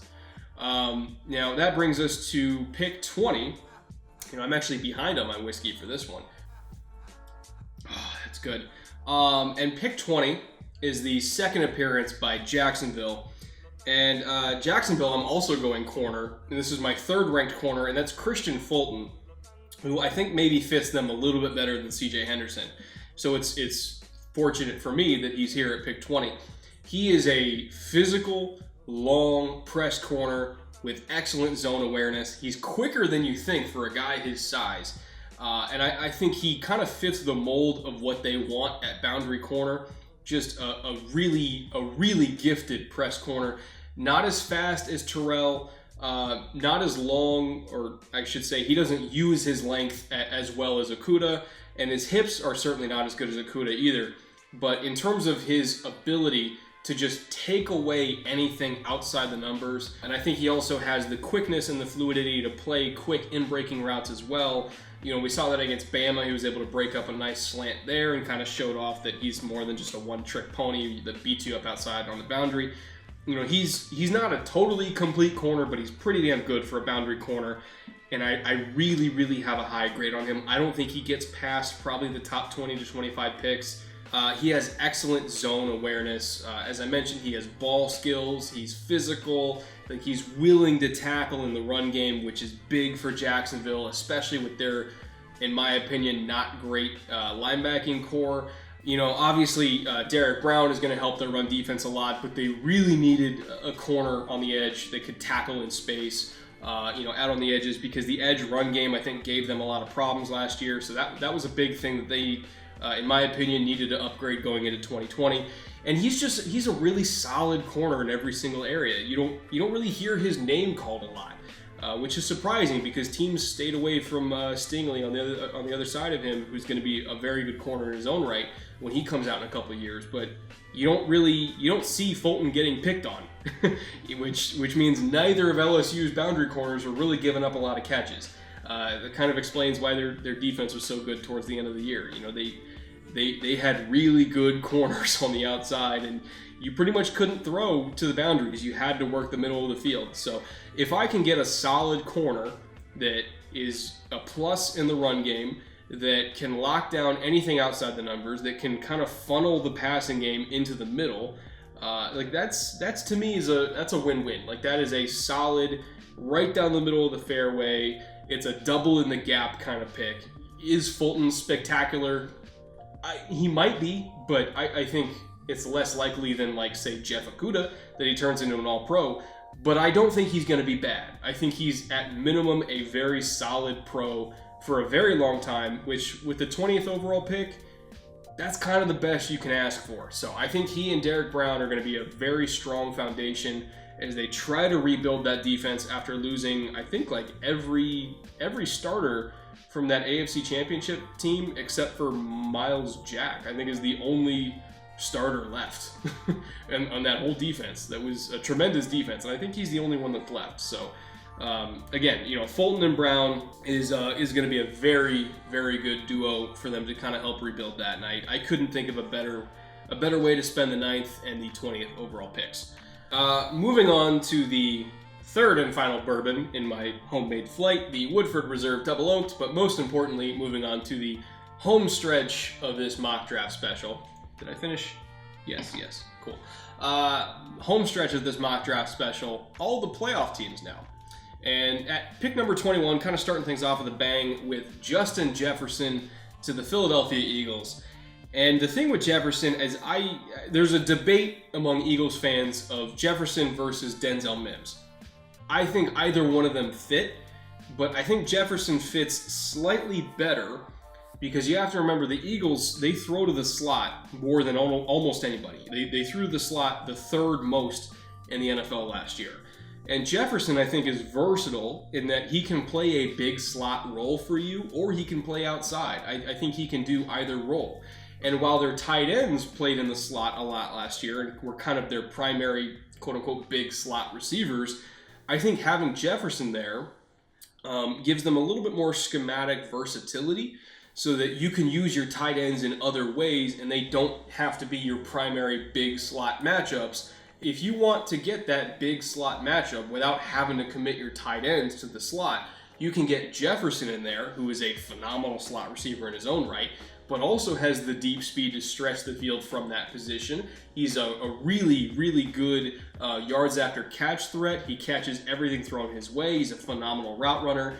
And being able to put him in the slot frees you up to use Zach Ertz and Dallas Goedert in other ways. So, if you want to put maybe Ertz in the backfield as an H-back, or if you want to run like a wing formation or a hip slot formation, more run-centric formations that can help out Miles Sanders in the run game, because I think you can run, really you can get a mean split zone look if you're running like a hip slot formation with like Jackson out wide, and then you have Dallas Goedert as the Y, and then Zach Ertz, stacked on top of him, which is why they call it the hip slot formation.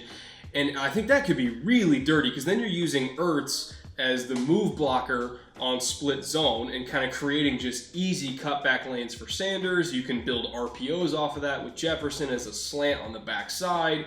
If you get one-on-one with Deshaun Jackson, all of a sudden, now Carson Wentz has license, especially if there's no safety over the top because they're overplaying the RPO. You take your shots to Deshaun. Jefferson just adds that versatility so that you don't sacrifice that size advantage, when you're running the slant off RPOs, which is what they do all the time from the slot. That's why they throw to the slot so much, is because they like putting big receivers there that can win across the face and win on those slants and RPOs. If you're not sacrificing that element because now you have Justin Jefferson there, but you're still able to put both tight ends on the other side and kind of help with giving you numbers in the run game, like Justin Jefferson, I think, can just add a whole new layer to this offense that can honestly just turn them into a dominant scoring machine. Like you never have to leave 12 personnel if you have Justin Jefferson, like ever. With Ertz and Goddard and Sanders and obviously Jefferson, and then Deshaun, hoping he stays healthy, can still be, I think, a really good deep threat on the outside. Like, that can work. It can absolutely work. And I just think anything that can allow Doug Peterson to use his tight ends more and more versatile, in a more versatile way, I should say, like that's huge. So I think Jefferson fits them. Denzel Mims, obviously, I think can also play in the slot a little bit, but he's not as fluid as Jefferson, and I think he's not quite as good of a route runner, or I should say as crisp of a route runner as Jefferson. So I would prioritize him for that specific system, and then Mims I would really want more as like a boundary receiver, which I'll get to in just a second. So again, Jefferson is my 4th rated receiver in this class. He's the 4th one off the board, and I just could not think of a better fit for that system than Justin Jefferson. And then I just mentioned Denzel Mims. Speaking of him, at pick 22, with the Minnesota Vikings, that's where I finally have Denzel Mims coming off the board. And the reason why I have him going to Minnesota is there's not a whole lot of receiving depth there now. With the departure of Stephon Diggs and Adam Thielen being on the wrong side of 30 this coming season, he's going to be it's either 30 or 31, but I know he's at minimum 30. I think their number 2 receiver right now is slated to be Olabisi Johnson, who was a 7th round pick last year. You can correct me if I'm wrong, Vikings fans, but I'm pretty sure he was a 7th round pick. So all those factors being considered, they need a young, talented receiver, both to give them youth at the position and just flat out to give them depth, because I don't think they have very much of it. And so to me, Denzel Mims fits as a boundary receiver in that Gary Kubiak system. I'm very familiar with that system. It prioritizes having a dominant physical X receiver outside. They had Andre Johnson in that role, Pierre Garçon. When Kyle Shanahan was in Washington, he was their X, and they fed him the ball a lot. Julio Jones was the X in Atlanta in that system. So, there's a strong tradition of having a bigger, Pierre Garçon wasn't the biggest, but he played physical, of having a bigger size, speed, physicality X receiver in that system. There's a long history of that. And so Denzel Mims, I think, fits that profile. And then, so I would kick Adam Thielen in to play a big slot role, not necessarily a true Z, like, say, a Kevin Walter, who was a longtime Z receiver in that system.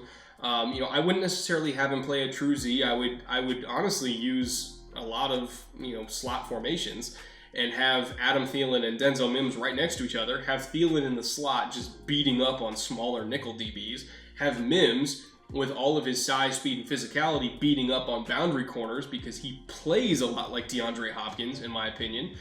When I did my film room episode on him, I went over that, like how he uses his length and strength to just dominate at the catch point. And even if he gets out-leveraged in the middle of a route, he will just take the leverage for himself by throwing DBs all over the place. So I think he's a perfect fit as X in that system, because that's what Gary Kubiak likes in his X, is even if you're not open, you can use your physicality to get open. And so he's perfect for that. And then you have Adam Thielen on the backside of his career as your big slot. I guess Johnson can be your Z in that system, like your true Z receiver in that system.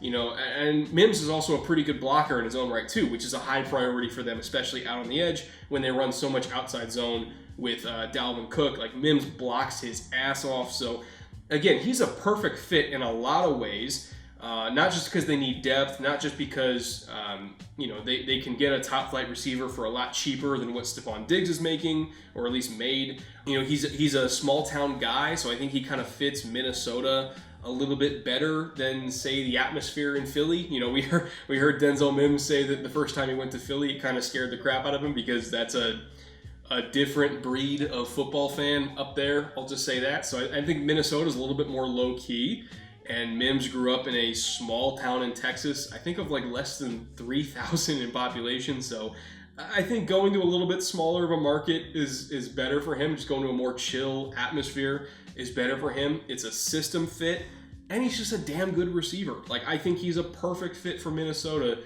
personality-wise, contract-wise, talent-wise, scheme-wise. He's a perfect fit for the Minnesota Vikings. I really hope they take him, because I think he can honestly have a very, very good career there for a really long time. And that moves us to pick 23 and the New England Patriots. And there's a name that I'm sure a lot of you are wondering why I haven't said it yet, and that is Chaisson from LSU. There's a lot of teams higher than 23 that have been linked to him repeatedly, whether it's the Falcons or the Cowboys. Some people even think that Tampa Bay might look at him. I think there's a lot of teams that could use him, but there's no teams that I think will use him better than the New England Patriots. I think he fits exactly what they want to a T.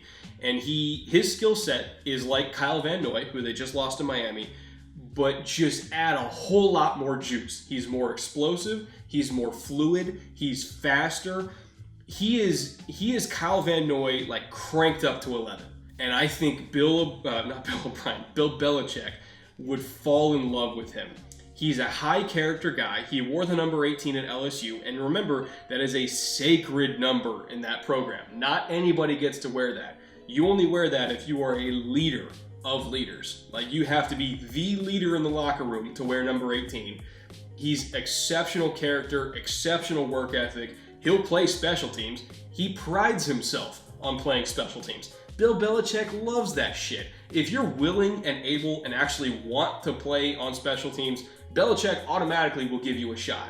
Throw in his physical talent, his ability to play off-ball linebacker and then rush the passer on third down. He's good in coverage. He's physical. He is everything that the New England Patriots want. Now, is he the best pass rusher? I would say no. He's a high-effort player.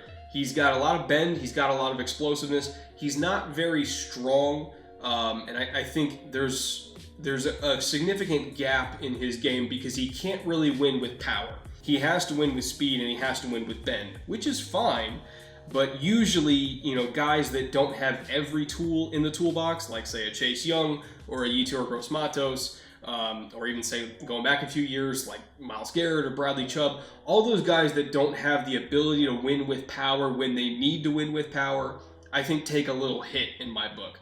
So again, he's not a complete pass rusher, but he adds pass rush value.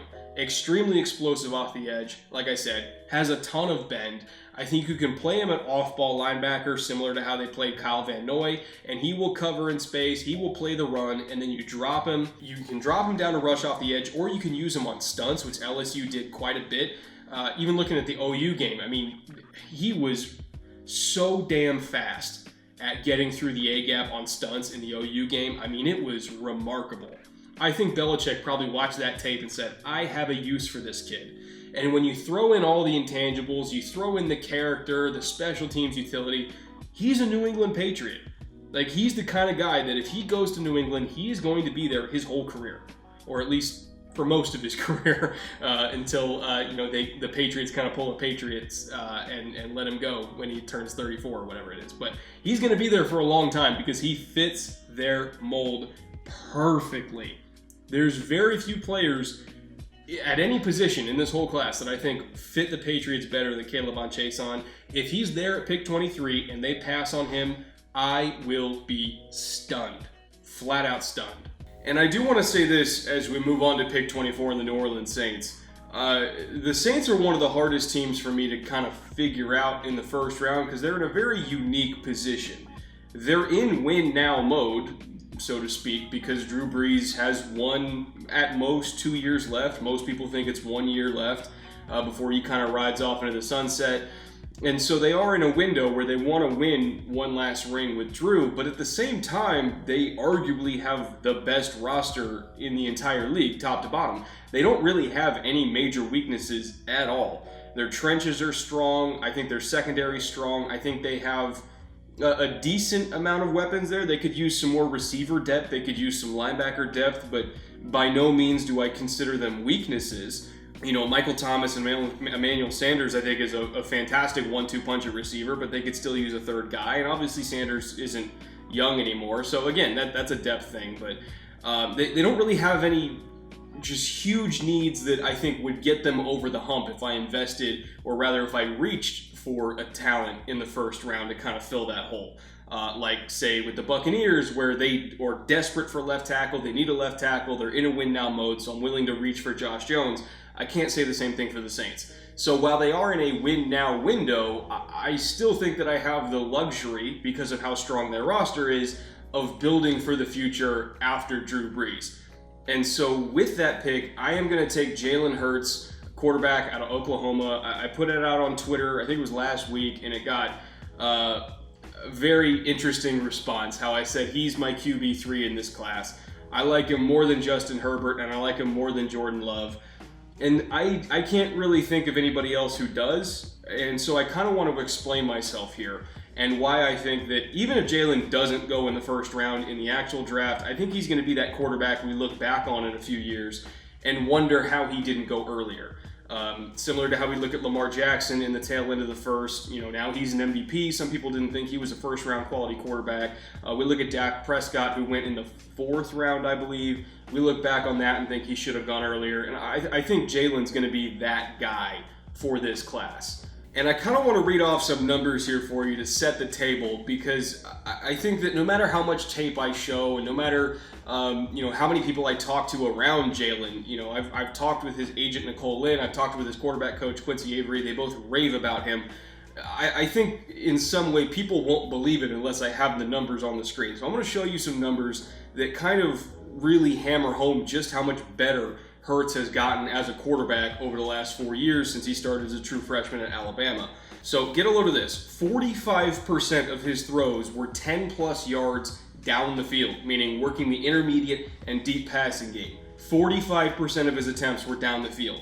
That's more than any other top quarterback prospect in this class. Tua was at 42%, Love was at 38%, Herbert was at 37%, and Burrow was at 35%. Because again, the LSU system placed a lot of emphasis on the quick game. So that's really not a number I should be surprised about. Now, on those intermediate and deep throws, which again were a big part of his attempts, his on-target accuracy percentage was 75%, which was the 3rd highest in the nation.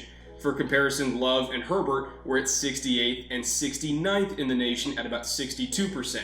Now, that's not just raw completion percentage. It doesn't take into account whether a DB breaks the pass up or a receiver drops it. It's just, was the ball on target or not? And 75% of the time for Hurts, which was better than almost anybody else in the whole country, he was more accurate than everybody. Now, in 2018, the year before that, when he was still the backup at Alabama behind Tua, he actually got a pretty good amount of reps as Tua's backup. He would come in and play in most of their second halves because Bama was blowing everybody out. And in that year, he led the nation in downfield accuracy percentage at 83.3%.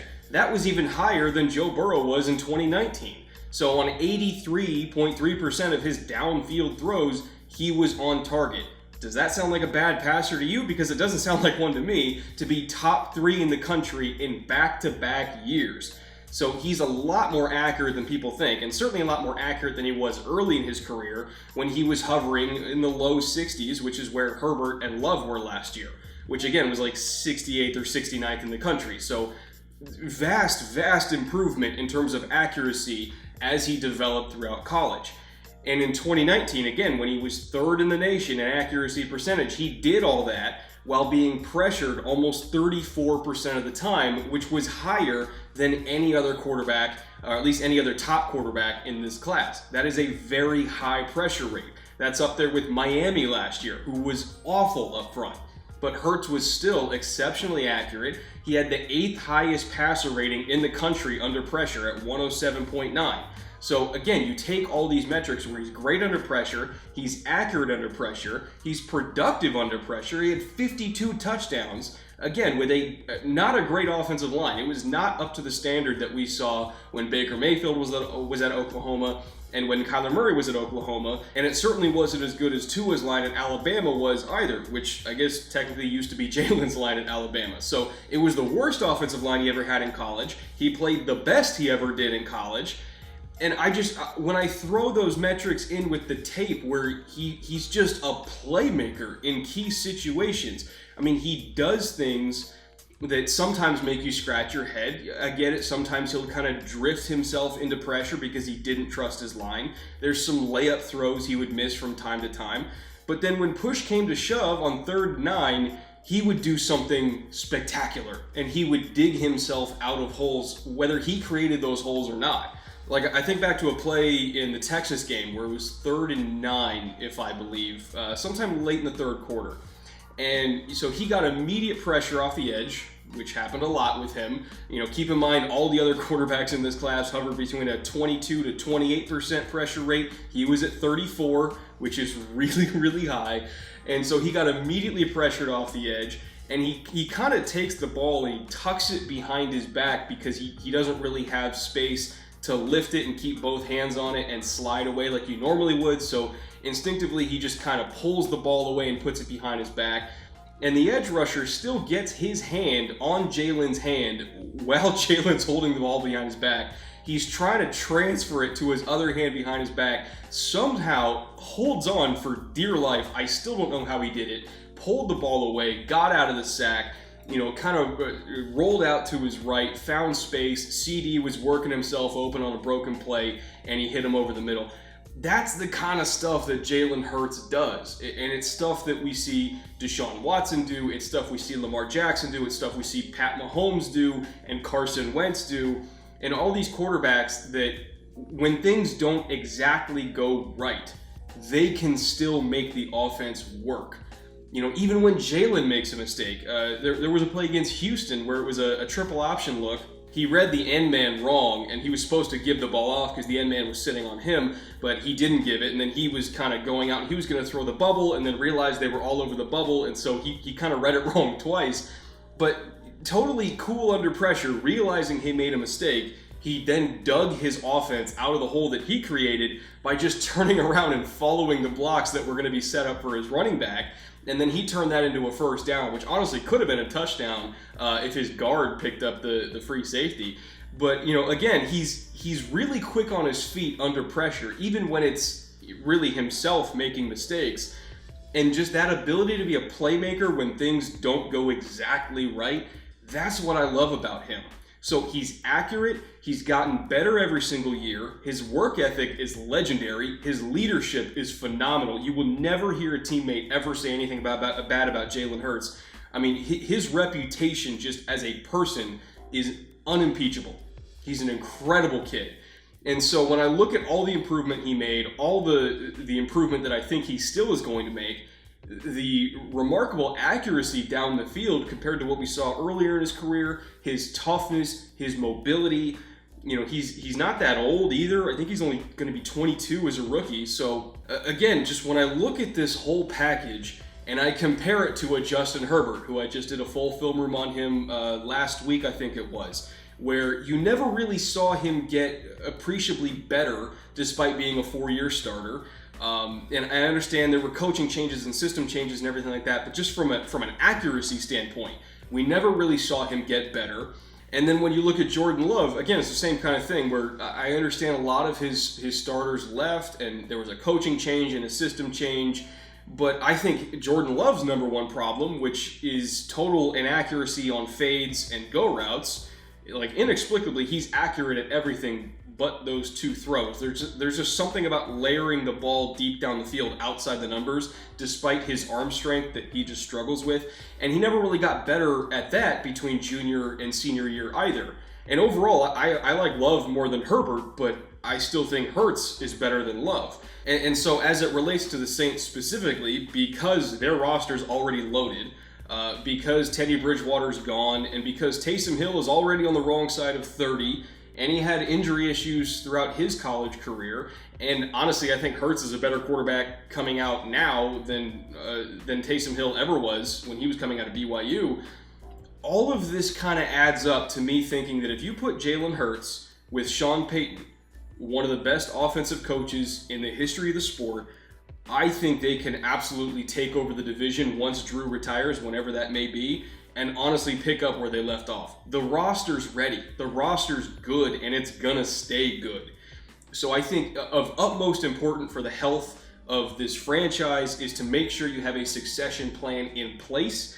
And out of all the quarterbacks available in this draft class, there is nobody, and I mean nobody, that I want to succeed Drew Brees, the legend himself, more than Jalen Hurts. He's going to work his ass off for the Saints. He's going to get better every single year. You can do remarkable things in the run game with him. I mean, the things that Sean Payton's going to be able to scheme up with Jalen Hurts are going to blow your frickin' mind. I think this is a match made in heaven. Do I think it actually happens on draft day? Probably not. But if it does, I don't want to hear any groans from Saints fans, because that is the pick that is going to ensure your franchise's dominance. I mean, dominance for the next decade. You can come back to this video in 3 years and call me an idiot if I'm wrong, but I have to go with my gut on this. And if I believe he's one of the 32 best players in this class, I can't leave him out. I just can't. So I'm going to leave it at that. You can feel free to leave comments and tell me how stupid I am for not wanting Justin Herbert, but I see what I see. Now, moving on to pick 25 in the Minnesota Vikings. This is their second first-round pick. And the thing with Minnesota is, to me, they had two major needs going into the first round of this draft that both happen to have good players that fit the value of their picks, and that was wide receiver and corner. I took Denzel Mims a few picks ago to play next to Adam Thielen and kind of be the X receiver in that system, but I still think they need corner desperately because all of a sudden the cupboard's kind of bare at that position, to be honest. And I was looking around at my corner rankings, and I had several first-round grades, to be honest, or kind of teetering to first to second-round grades. And I was kind of looking at all the different corners that fit this area of the draft and which one I think fit Mike Zimmer the best. And I landed on Jeff Gladney out of TCU. And the thing with Gladney is he's versatile, which Mike Zimmer likes. You know, he'll play off-man coverage, he'll play press-man coverage, they play zone, they'll man you up and play blitz zero. Like, they do a little bit of everything in Minnesota. They kind of pride themselves on versatility and doing a lot of bait and switch. So, you know, they'll give you one thing before the snap and roll to something else. So you need a corner, and also you need safeties too. But in this instance, we're talking about corners. They can play a variety of techniques and a variety of alignments. You know, if they want you to shadow, they'll have you shadow. If they want you to just play one side, they'll have you play one side. They make adjustments to the system every single year, so you're never just doing the same thing over and over again. They're very hard to prepare for, not just year over year, but week over week, because Mike Zimmer will just give you something different every single game. So having versatility is imperative. You know, as much as I like a guy like AJ Terrell, if you can really only play press, but you're not great at surviving in off and you're not great at surviving in zone, as tough as Terrell is, you know, he fits the mindset of a Mike Zimmer. I think in terms of versatility, maybe he doesn't. Whereas Jeff Gladney, when you watch him on tape, he'll play press, he'll play off, he'll play catch technique. He's aware in zone. He's got ball skills. He's tough. I mean, he'll play the run for you. Like, he is a Mike Zimmer kind of corner. You know, he can do everything. It doesn't even matter. Like, he doesn't have to just play left or right. He can also play in the slot. Like, you know, I love that versatility about him. And he's just so damn competitive, which is, again, big on Mike Zimmer's scale as well. If you want to see a war, just an absolute knockdown, drag-out fight, go watch Gladney against Texas when he was shadowing Colin Johnson all over the field. Their 6'6" behemoth that UT had. He's also coming out in this draft. I saw him down at the Senior Bowl and liked him quite a bit. But man, they were going after each other. And I think they targeted Johnson like 10 to 12 games with Gladney in coverage. And Johnson got a few. He got some back shoulder balls early. But then Gladney, he adjusted. You know, he started playing it more aggressively. I mean, really using the sideline to his advantage, out-muscling him despite, I think he's like 6 inches shorter than Colin Johnson. I mean, he didn't back down, and I love that about him. He was competitive from start to finish. He wasn't just going to let a big receiver walk all over him. And I think if Mike Zimmer watches that game, and even though he gave up, it was like 4 or 5 catches, but he still had, I think, 4 PBUs as well. Like, he gave back everything that he took. And that kind of fight, that kind of competitiveness to go along with his versatility and technique, that's a Mike Zimmer corner. So I love Jeff Gladney as a fit for them. I think, I'm not 100% sure if he's going to go in the first round because, again, fit kind of matters. And, you know, some teams are going to want bigger corners. Some teams are going to want faster corners. Some teams are going to want younger corners because Gladney is on the older side. But just in terms of fit for what I know about Mike Zimmer, Gladney, he's up there in terms of what he's looking for. So I can't imagine a better match at pick 25. The talent is worth it. The need is there. And stylistically, he's everything they could want. Now, pick 26, which is the third appearance of the Miami Dolphins in this mock draft. They were hoarding picks, but I think in the end it's going to pay off for them because they're getting Tua out of it. They got Ashtyn Davis out of it.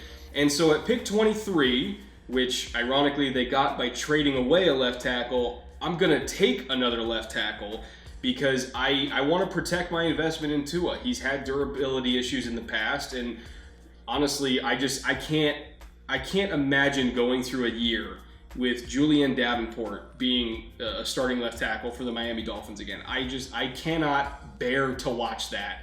I don't think it's fair to Tua to make him go out there with as poor protection as they had last year. I don't think it's fair to Tua to expect him to navigate that as a rookie, and or Ryan Fitzpatrick. Honestly, like it's not fair to either one of them to expect them to take that kind of beating again. So I'm going to go with Austin Jackson here at pick 26. That might be a little bit early to some people. When you look at his overall placement on my big board, I would argue, yeah, it's a little bit early. But when you take into account positional importance, when you take into account his upside and his age, I mean, he's only going to be 20 years old when he's drafted. He's got all the tools in the world, extremely long arms. He's 320 pounds, 6'5 and a half. I mean, he's huge, he's long, he's strong. He's got better feet than you expect for somebody his size. You know, is he all the way there? No, obviously not. Again, he's really young. But you saw him kind of get his strength back as the year went on. Remember, he donated, I believe it was bone marrow, to his sister last offseason. And so he didn't really get a true offseason. He didn't go into August, honestly, ready to play football. He was not nearly strong enough at that point. His strength got better as the season went on. And then you finally saw him take on A.J. Epinesa from Iowa in their bowl game when I think he was all the way back. And that's when you saw his potential. His anchor was exceptional. Even when Epinesa got into his chest, he was able to kind of walk it back and re-anchor. And he almost kind of looked a little bit like Cordy Glenn to me when you saw that strength and size and length.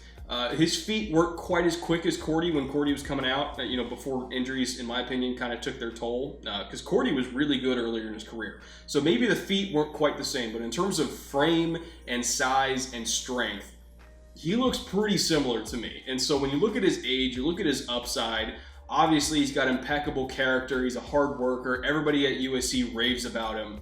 I think 26th might not be too early in the grand scheme of things to get a left tackle with that much potential, especially when the other option is Julian Davenport. I cannot make these quarterbacks go through that again in 2020. Because one, if not both of them, will end up getting crushed if they do. So Austin Jackson's the pick. I think it makes sense. Are there some better players on the board? Theoretically, yes. But in terms of organizational fit for what we need right now, I got to get a tackle. Now, moving on to pick 27. Realistically speaking, there's no way Seattle stays at this pick. They're going to trade down. Especially because a lot of their immediate needs, in my opinion, there's nobody really here that fits it. I think they could use some defensive line help. I think they could use some corner help. They can use some interior offensive line help. All three of those things, either A, don't have a top flight talent available at 27, or B, they can just kind of get a little bit later in the draft. I look at like Lloyd Cushenberry on day 2 that they can go after. I look at maybe like a Terrell Lewis that they can go after for some edge help. There's a million corners, especially on day 2, that they can look at for corner depth. So the most likely scenario is they trade out. But because I'm not trading in this mock draft, I have to make a pick. And out of all of their positions of need, the one that really jumps out to me in terms of having a player available that is worthy of this pick, while also fitting a need that people are not talking about enough, is Cesar Ruiz from Michigan. And he's the center there, but I think he could play center or guard in Seattle. I think any of those 3 interior spots he can play. And the thing with Seattle is their entire interior offensive line, all of their contracts are up after 2020. All of them. Posick, Britt, Fluker, none of them are signed into 2021 right now. I'm not sure if any of them have options for 2021. They might. I haven't totally checked on that. But in terms of like base contract, none of them are signed for 2021 yet. And so when I look at that and I see Ruiz is available, who's the best interior lineman in this class, to me that's a no-brainer pick. If they stay in the first round, I think Ruiz would be the guy they're targeting because they're not going to get him late in the second. He's going to be gone. In fact, I think there's a pretty good chance he goes in the first round. But I think that you can immediately get an upgrade at any of those 3 interior spots, if we're being totally honest, because I think Ruiz can play any of them. You get an immediate upgrade, or at worst, a swing guard / backup center. Again, if somebody gets hurt, which it's Seattle, so somebody inevitably will get hurt. You can plug him into any of those spots as a swing man in his first year until he takes over as a starter in his second year. In terms of his actual skill set, he's like a Pouncey brother to me. So quick, so nimble, but also just so strong. He doesn't look as big as he is. Like he's got kind of a squattier frame, but man, he just packs so much power in that frame. It's almost like a Richie Incognito type punch where when he hits you, you stop moving. But at the same time, his feet are really good. He's really quick in space. He's really good at locating on the second level and tracking down linebackers on the move. I mean, he looks like a Pouncey brother. If you put a Bumblebee jersey on him, I honestly wouldn't be able to tell the difference. He's so good in space. He's so good at driving defensive tackles off the line on double teams. He can locate on the second level. I mean, he does everything. He does absolutely everything. And his ability to play any of those interior spots is immensely valuable. Eventually, he will find his way on the field in Seattle. I have no doubt about that. He would find significant playing time as a rookie, if not immediately, because I think he's already better than everybody they have now. If they stay in pick here, Cesar Ruiz is the guy. Now, pick 28 and the Ravens, again, another team that I fully expect to trade down because they don't have a whole lot of true, urgent needs. But one that I think they do have, well, they have a couple of needs. They need edge depth because I'm not really sure what's going to be happening with Matt Judon with his franchise tag situation. I don't know long-term, I don't know what their plans are for him. And also, I think they need some help at inside linebacker. And so when I was kind of going through the inside linebackers, the edge guys, people that can maybe play a little bit of both, and I was trying to figure out, okay, who is good enough and who is high enough on my big board to justify the 28th overall pick? Who can fit potentially two needs at once, and who just plays like a Raven? In every single mock draft, I always emphasize this with my picks for Baltimore. Who plays like a Raven? They need to be tough. They need to be aggressive, they need to be fast, and they need to be smart. I mean, they build their identity off of those four things. And somebody who I think is talented enough to fit this pick and fits their need and fits their mentality is Zach Bond from Wisconsin. I think you can play him at off-ball linebacker on day one and then just walk him down to rush off the edge on third downs, and he would fit like a glove. With how pressure-oriented their defense is, they are very blitz heavy, but they'll also bring a lot of creepers too, which is just a four-man pressure that looks like a blitz, but it's really not. But, they'll bring their linebackers on creepers all the time and try to bait quarterbacks into making really bad throws that they don't want to make. He really fits what they do. So having somebody who can play off-ball linebacker while also, being actually effective as a pass rusher, not just somebody who's going to occupy blocks, but somebody who's going to beat blocks, he's a tremendous value for them. He fits their system so perfectly. I can honestly imagine him being a defensive rookie of the year candidate in Baltimore because they will use him correctly. And I think if you watch any Wisconsin game last year and you watch all the different things they did with him, it's hard not to imagine him in a Ravens jersey. He really does play like a Raven. So that's really important to me. I think he fits perfectly. And I truly hope, for the sake of watching good football, I hope he ends up there because they will use him correctly. Now, pick 29 is a very interesting one to me because the Tennessee Titans, again, are one of those teams where they don't have a lot of major needs, so they're really more going for kind of best player available that fits their system. And to me, the best player available that fits what they like to do is Grant Delpit from LSU. Now, I know you might be thinking, okay, but they already have Kevin Byard and they have Kenny Vaccaro. They don't really need a safety, and I get that. I understand that. But I want all three of them to play together. I want them to be running three safety nickel packages or have Kenny Vaccaro as their dime linebacker in dime packages and roll with that, because I think Delpit and Byard, both of them can play in the deep middle. I think both of them can play in the slot, but Delpit's probably better in that role. And then Vaccaro, I think, can play in the slot or play dime linebacker. And so you have all these interchangeable safeties that can do multiple things.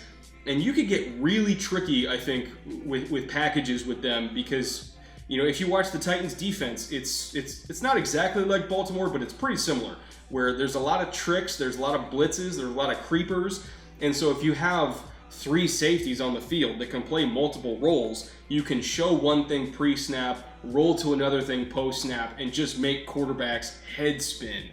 And so Delpit, I think, fits exactly what they like to do in terms of having versatile DBs on the field so that they can run as much different stuff as possible. They don't have to be locked into one certain coverage based on limitations of their DBs. They can do anything.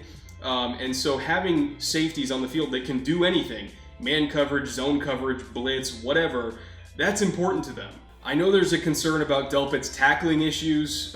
His missed tackle rate was way higher than you want to see, but when you also consider that he was playing with shoulder and ankle injuries, that kind of adds a little bit of context. I think he didn't really struggle with mentality as a tackler. Like, you saw the physicality in his game. You saw that he really has no qualms about hitting people. It's not like a CJ Henderson situation where you're kind of questioning if it's in his DNA. With him, it was really just about angles and then finishing a wrap up and actually being able to drive through the legs and hold on and finish a tackle. So it wasn't a question of effort to me. It wasn't a question of mentality, which is why I think Vrabel's going to be fine with him as a tackler. It was honestly a technique and an angles problem, which are way more fixable than just questioning the effort of a player. So again, I think Delpit fits exactly what they need if they want to be running more three safety packages. I don't have that many concerns about him as a tackler, and he's just a phenomenal athlete, a phenomenal leader, great work ethic. I think he fits the culture of that team to a T. And again, at 29, if you can get somebody as talented as Delpit at pick 29, that to me is a good value. Now, moving on to pick 30 and the Green Bay Packers. This is a pick that I already know is going to upset a lot of Packer fans, but just trust me on this one. Michael Pittman from USC. Most Packer fans, when they're looking at receiver at 30, they're thinking Denzel Mims, he's already gone. They're thinking Justin Jefferson, he's already gone. They're thinking Jalen Reagor. And I get all that. They're all three fantastic receivers. But in terms of the receivers that are available, that I think are good enough and high enough on my board to be okay at pick number 30, Michael Pittman by far, I think fits Green Bay and what they need the best. I have him graded higher than Reagor. I have him graded higher than T. Higgins. I think he's like wide receiver 7 on my board. He's slightly behind Donovan Peoples-Jones, but in terms of like scheme fit and what they need, I think he specifically fits Green Bay better than Donovan Peoples-Jones does. And the reason why I think that is because when you look at what the Packers need, they need another threat to win over the middle. Davante Adams is a phenomenal receiver, a true X receiver, an alpha dog, to me like top 5 in the league kind of receiver, but they don't really have anybody else that's reliable that can win over the middle besides Davante Adams. And so I think when you look at Pittman, he can play a big slot role from day one, or he can play a Z receiver, or if you want to put Adams in the slot because you have a good matchup in the slot and you want to kind of feature him there, Pittman can play outside too. Like he plays every single spot. I don't really have any concerns about that. So to me, having versatility was important to have somebody that can move around and also be a size mismatch in the slot because Green Bay really likes to emphasize that in their system. And so I think he fit that perfectly. He's got tremendous ball skills. He's physical, excellent route runner. I mean, when I was down there in Mobile watching him against a lot of really good corners, some of which are going to be drafted very, very highly, and watching him just absolutely demolish them in one-on-ones. I get maybe a lot of his reps weren't shown on TV, but trust me, if you were there in person, he was just absolutely destroying people. It was really fun to watch. Like, it was kind of remarkable. And so I think when I look at that, and I look at how just he absolutely took apart a lot of good future pro corners, how he runs routes, there's physicality to it. He's excellent at manipulating leverage. He plays mind games with corners. He has a bunch of different releases, so he kind of plays with you off the line. He's not afraid to use his length to his advantage and kind of get away with pushes and shoves here and there like most big receivers do. Again, I should emphasize the ball skills are tremendous. If you watch the Utah game and how many over-the-shoulder catches he was able to make, I mean, and that's a really good defense, I should say, Utah. I mean, that was loaded on defense with all these future NFL players. Like two guys, even in the secondary alone, they're going to be drafted pretty high in Jalen Johnson and Burgess, and he just wiped the floor with them with two different quarterbacks. So I'm really high on Michael Pittman. I think even if he does go in the second round, which wouldn't shock me, there's so many good receivers in this class, everybody has their favorites. I think we're going to look back in a few years, similar to how we look at Michael Thomas, and we wonder how the hell he fell that far. You know, he's not the fastest guy in the world. I get that. He's not the most explosive. Neither is Michael Thomas. But he runs really good routes. He's very physical, great hands, and he's just a pro's pro. Like, he's already a veteran-type receiver, despite being a rookie. And that, to me, in a team that's still in a Super Bowl window, that wants to win now and go for a ring right now, I don't have time for a receiver to have a learning curve. And Michael Pittman is not going to have a learning curve. He's going to step on the field and belong there from day one. So, again, it's a match made in heaven. Out of all the receivers left on the board, even the ones that I think are higher on my receiver list than Pittman, Pittman specifically fits what Green Bay needs better than anybody else.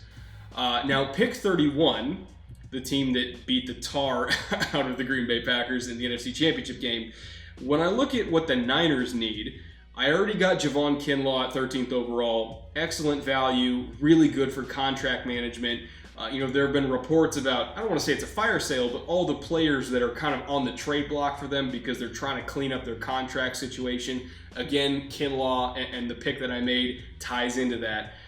But I also want to get something on this roster out of this first round that I don't think I'll be able to get because their next pick isn't until the 5th round, I believe. Remember that. And I don't think I'm going to be able to get this specific thing in the 5th round, and that is world-class explosiveness. Realistically speaking, they're not going to stay in this pick. They're going to trade out of it because they don't have a 2nd, 3rd, or 4th round pick. But if they stay here, the one thing that I can get now that I can't get later is KJ Hamler. Somebody who can absolutely take the top off of defense and score in a hurry. They saw firsthand that you need quick strike ability to beat the Kansas City Chiefs, or at the very least to keep them from beating you. You need somebody who can reset field position as a return man. You need somebody who can, make somebody miss in a phone booth just on a 5-yard hitch and take it to the house. You need somebody who can stretch the field deep, on go routes, and just if you give them a one-on-one situation, be that Deshaun Jackson clone where we're just throwing bombs all day long and eventually we're going to hit on one and score.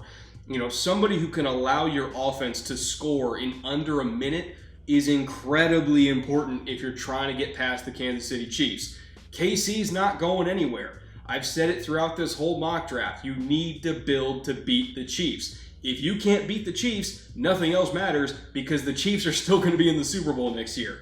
I feel very confident in saying that. Right now, as it stands, the Chiefs are the favorites. You have to build to hang with them.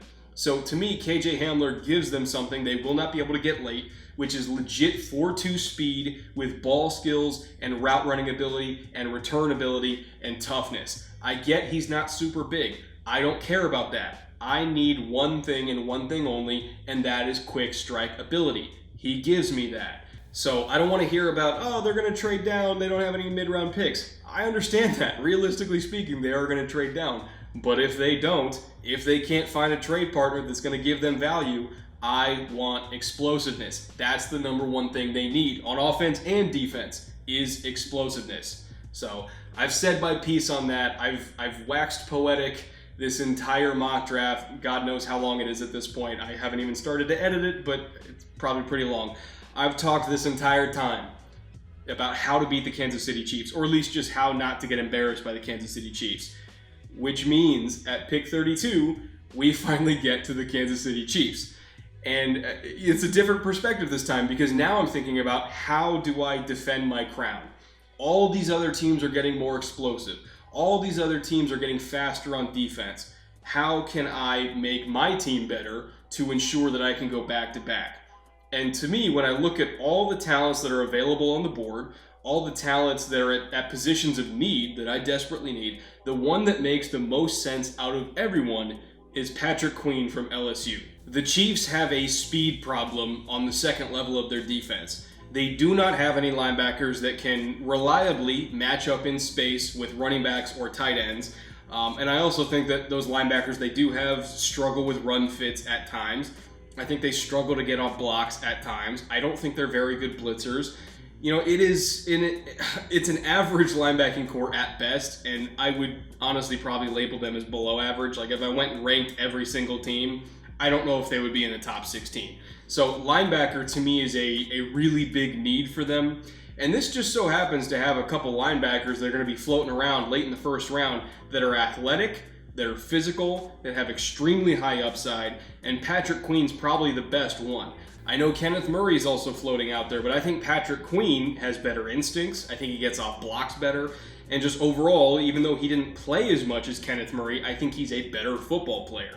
So I think you can slide him in on day one. I don't think he's going to have any trouble beating out everybody else they have there at the moment. And that defense will immediately get faster. You know, you look at a third down package of Chris Jones rushing next to Frank Clark with Patrick Queen behind them in coverage and Tyron in coverage and Juan Thornhill in the deep middle. Like, that is a much better defense immediately. And they were pretty good towards the back half of last year. I did a film room episode on that, on some of the changes they made in terms of how they were using their personnel and how they kind of cleaned up a lot of their mental mistakes towards the back half of the year and just became a flat-out better defense with mostly the same personnel. Well, not mostly the same personnel. They had some injuries that were kind of addition by subtraction, in my opinion. But they really gelled towards the back half of last year and especially in the playoffs. And if you throw Patrick Queen into the mix to fill one of their only actual holes, which is speed at the linebacker position, now you're looking at a defense that could be top 10 or 12 in the league fairly comfortably, if not better. To go with that offense and Patrick Mahomes and Andy Reid calling the plays, like, how do you not see them as Super Bowl favorites? One of their only holes, their only actual holes, is getting filled by a tremendous, just a truly tremendous talent at linebacker in Patrick Queen. Like, they're ready to go. Like, I guess you can say receiver is still a need if you think the Sammy Watkins thing is going to leave a significant hole on that offense. I don't really think it will. Like, you can still get a size, speed kind of receiver in that role that Sammy was playing as their number 2, or I guess it would be number 3 if you count Travis Kelce as their number 2 option. So, if you need to get another receiver with size and speed, you can get that on day 2. You're not getting Patrick Queen on day 2. Guarantee it. The best you can hope for is Logan Wilson, like best case scenario, but I think he's probably going to go in the top 10 to 15 picks in the second round too, so you're not going to get him either. So Patrick Queen is kind of like a now or never pick. If I want to get better at linebacker, I take Patrick Queen. So again, I think that he's the best case scenario for them at 32nd overall. He's a better player than 32nd overall, and we're getting him at a value. I think it's a tremendous pick, and I still don't really see any team in the league. If you played the game 10 times, I think Kansas City would beat everybody probably 6 or 7 times each. Like, there's nobody to me that is as complete, as explosive, as well coached, and nobody has as good of a quarterback as the Kansas City Chiefs. They're my early pick to win the Super Bowl, and I don't think that by the time September rolls around, I don't think that's going to change. So. That'll do it for the 4th annual Film Room Mock Draft Special. I'm going to finish my Woodford. Oh, fuck, that's good.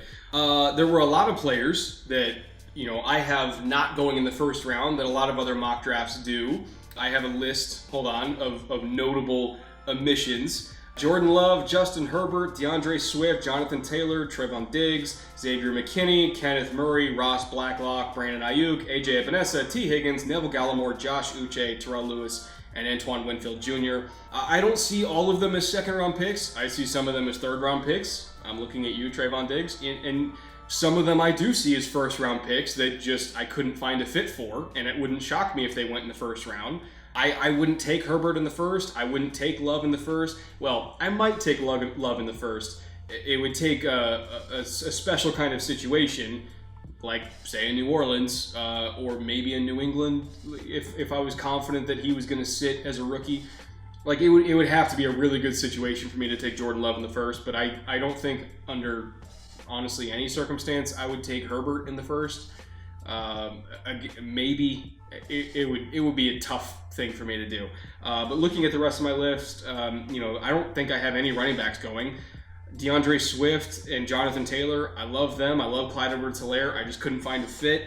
Xavier McKinney, I think he's really smart. He's versatile. He's tough. The athleticism is okay, but again, I just couldn't find a fit. Ross Blacklock, love him.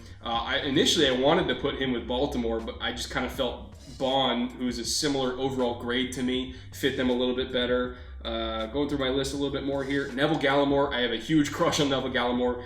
Couldn't find a fit for him. AJ Epinesa, I see him as really more of a second rounder.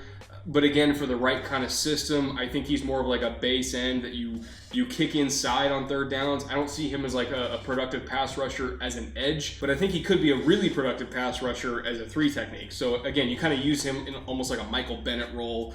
But again, I couldn't really find a fit I felt comfortable with in the first round, especially for a guy that I have a second round grade on. T. Higgins, he's like my wide receiver 10. Again, I like him as a player, but there's a lot of guys that I just have above him. Couldn't find a fit. Antoine Winfield, I love Antoine Winfield. I think he's a first round talent. He could very easily go in the first round, but I just couldn't find the right fit. But man, he is so exciting to watch on tape. I love Antoine Winfield Jr. And then Terrell Lewis, all the upside in the world. I think physical talent-wise, as an edge, yeah, he makes sense in the first round. Maybe with Seattle, but that's really the only team that I could find a decent fit with. But I thought Ruiz fit them better. But yeah, there's a lot of great players in this class. Not all of them are going to be able to fit in the first round. There's more than 32 really good players. So, don't take me not mocking them in the first as an indictment on them. Most of them I like a lot. I couldn't find a spot. So thank you all for watching. Thank you all for sitting through me drinking for, God, I think I've probably been recording for like 4 hours now. So it's going to be fun standing up now after drinking. I drank more than you guys saw, trust me. It was not a healthy situation today. But I had to do that to get through 4 straight hours of recording. But thank you guys for watching. Really appreciate you sitting through this with me.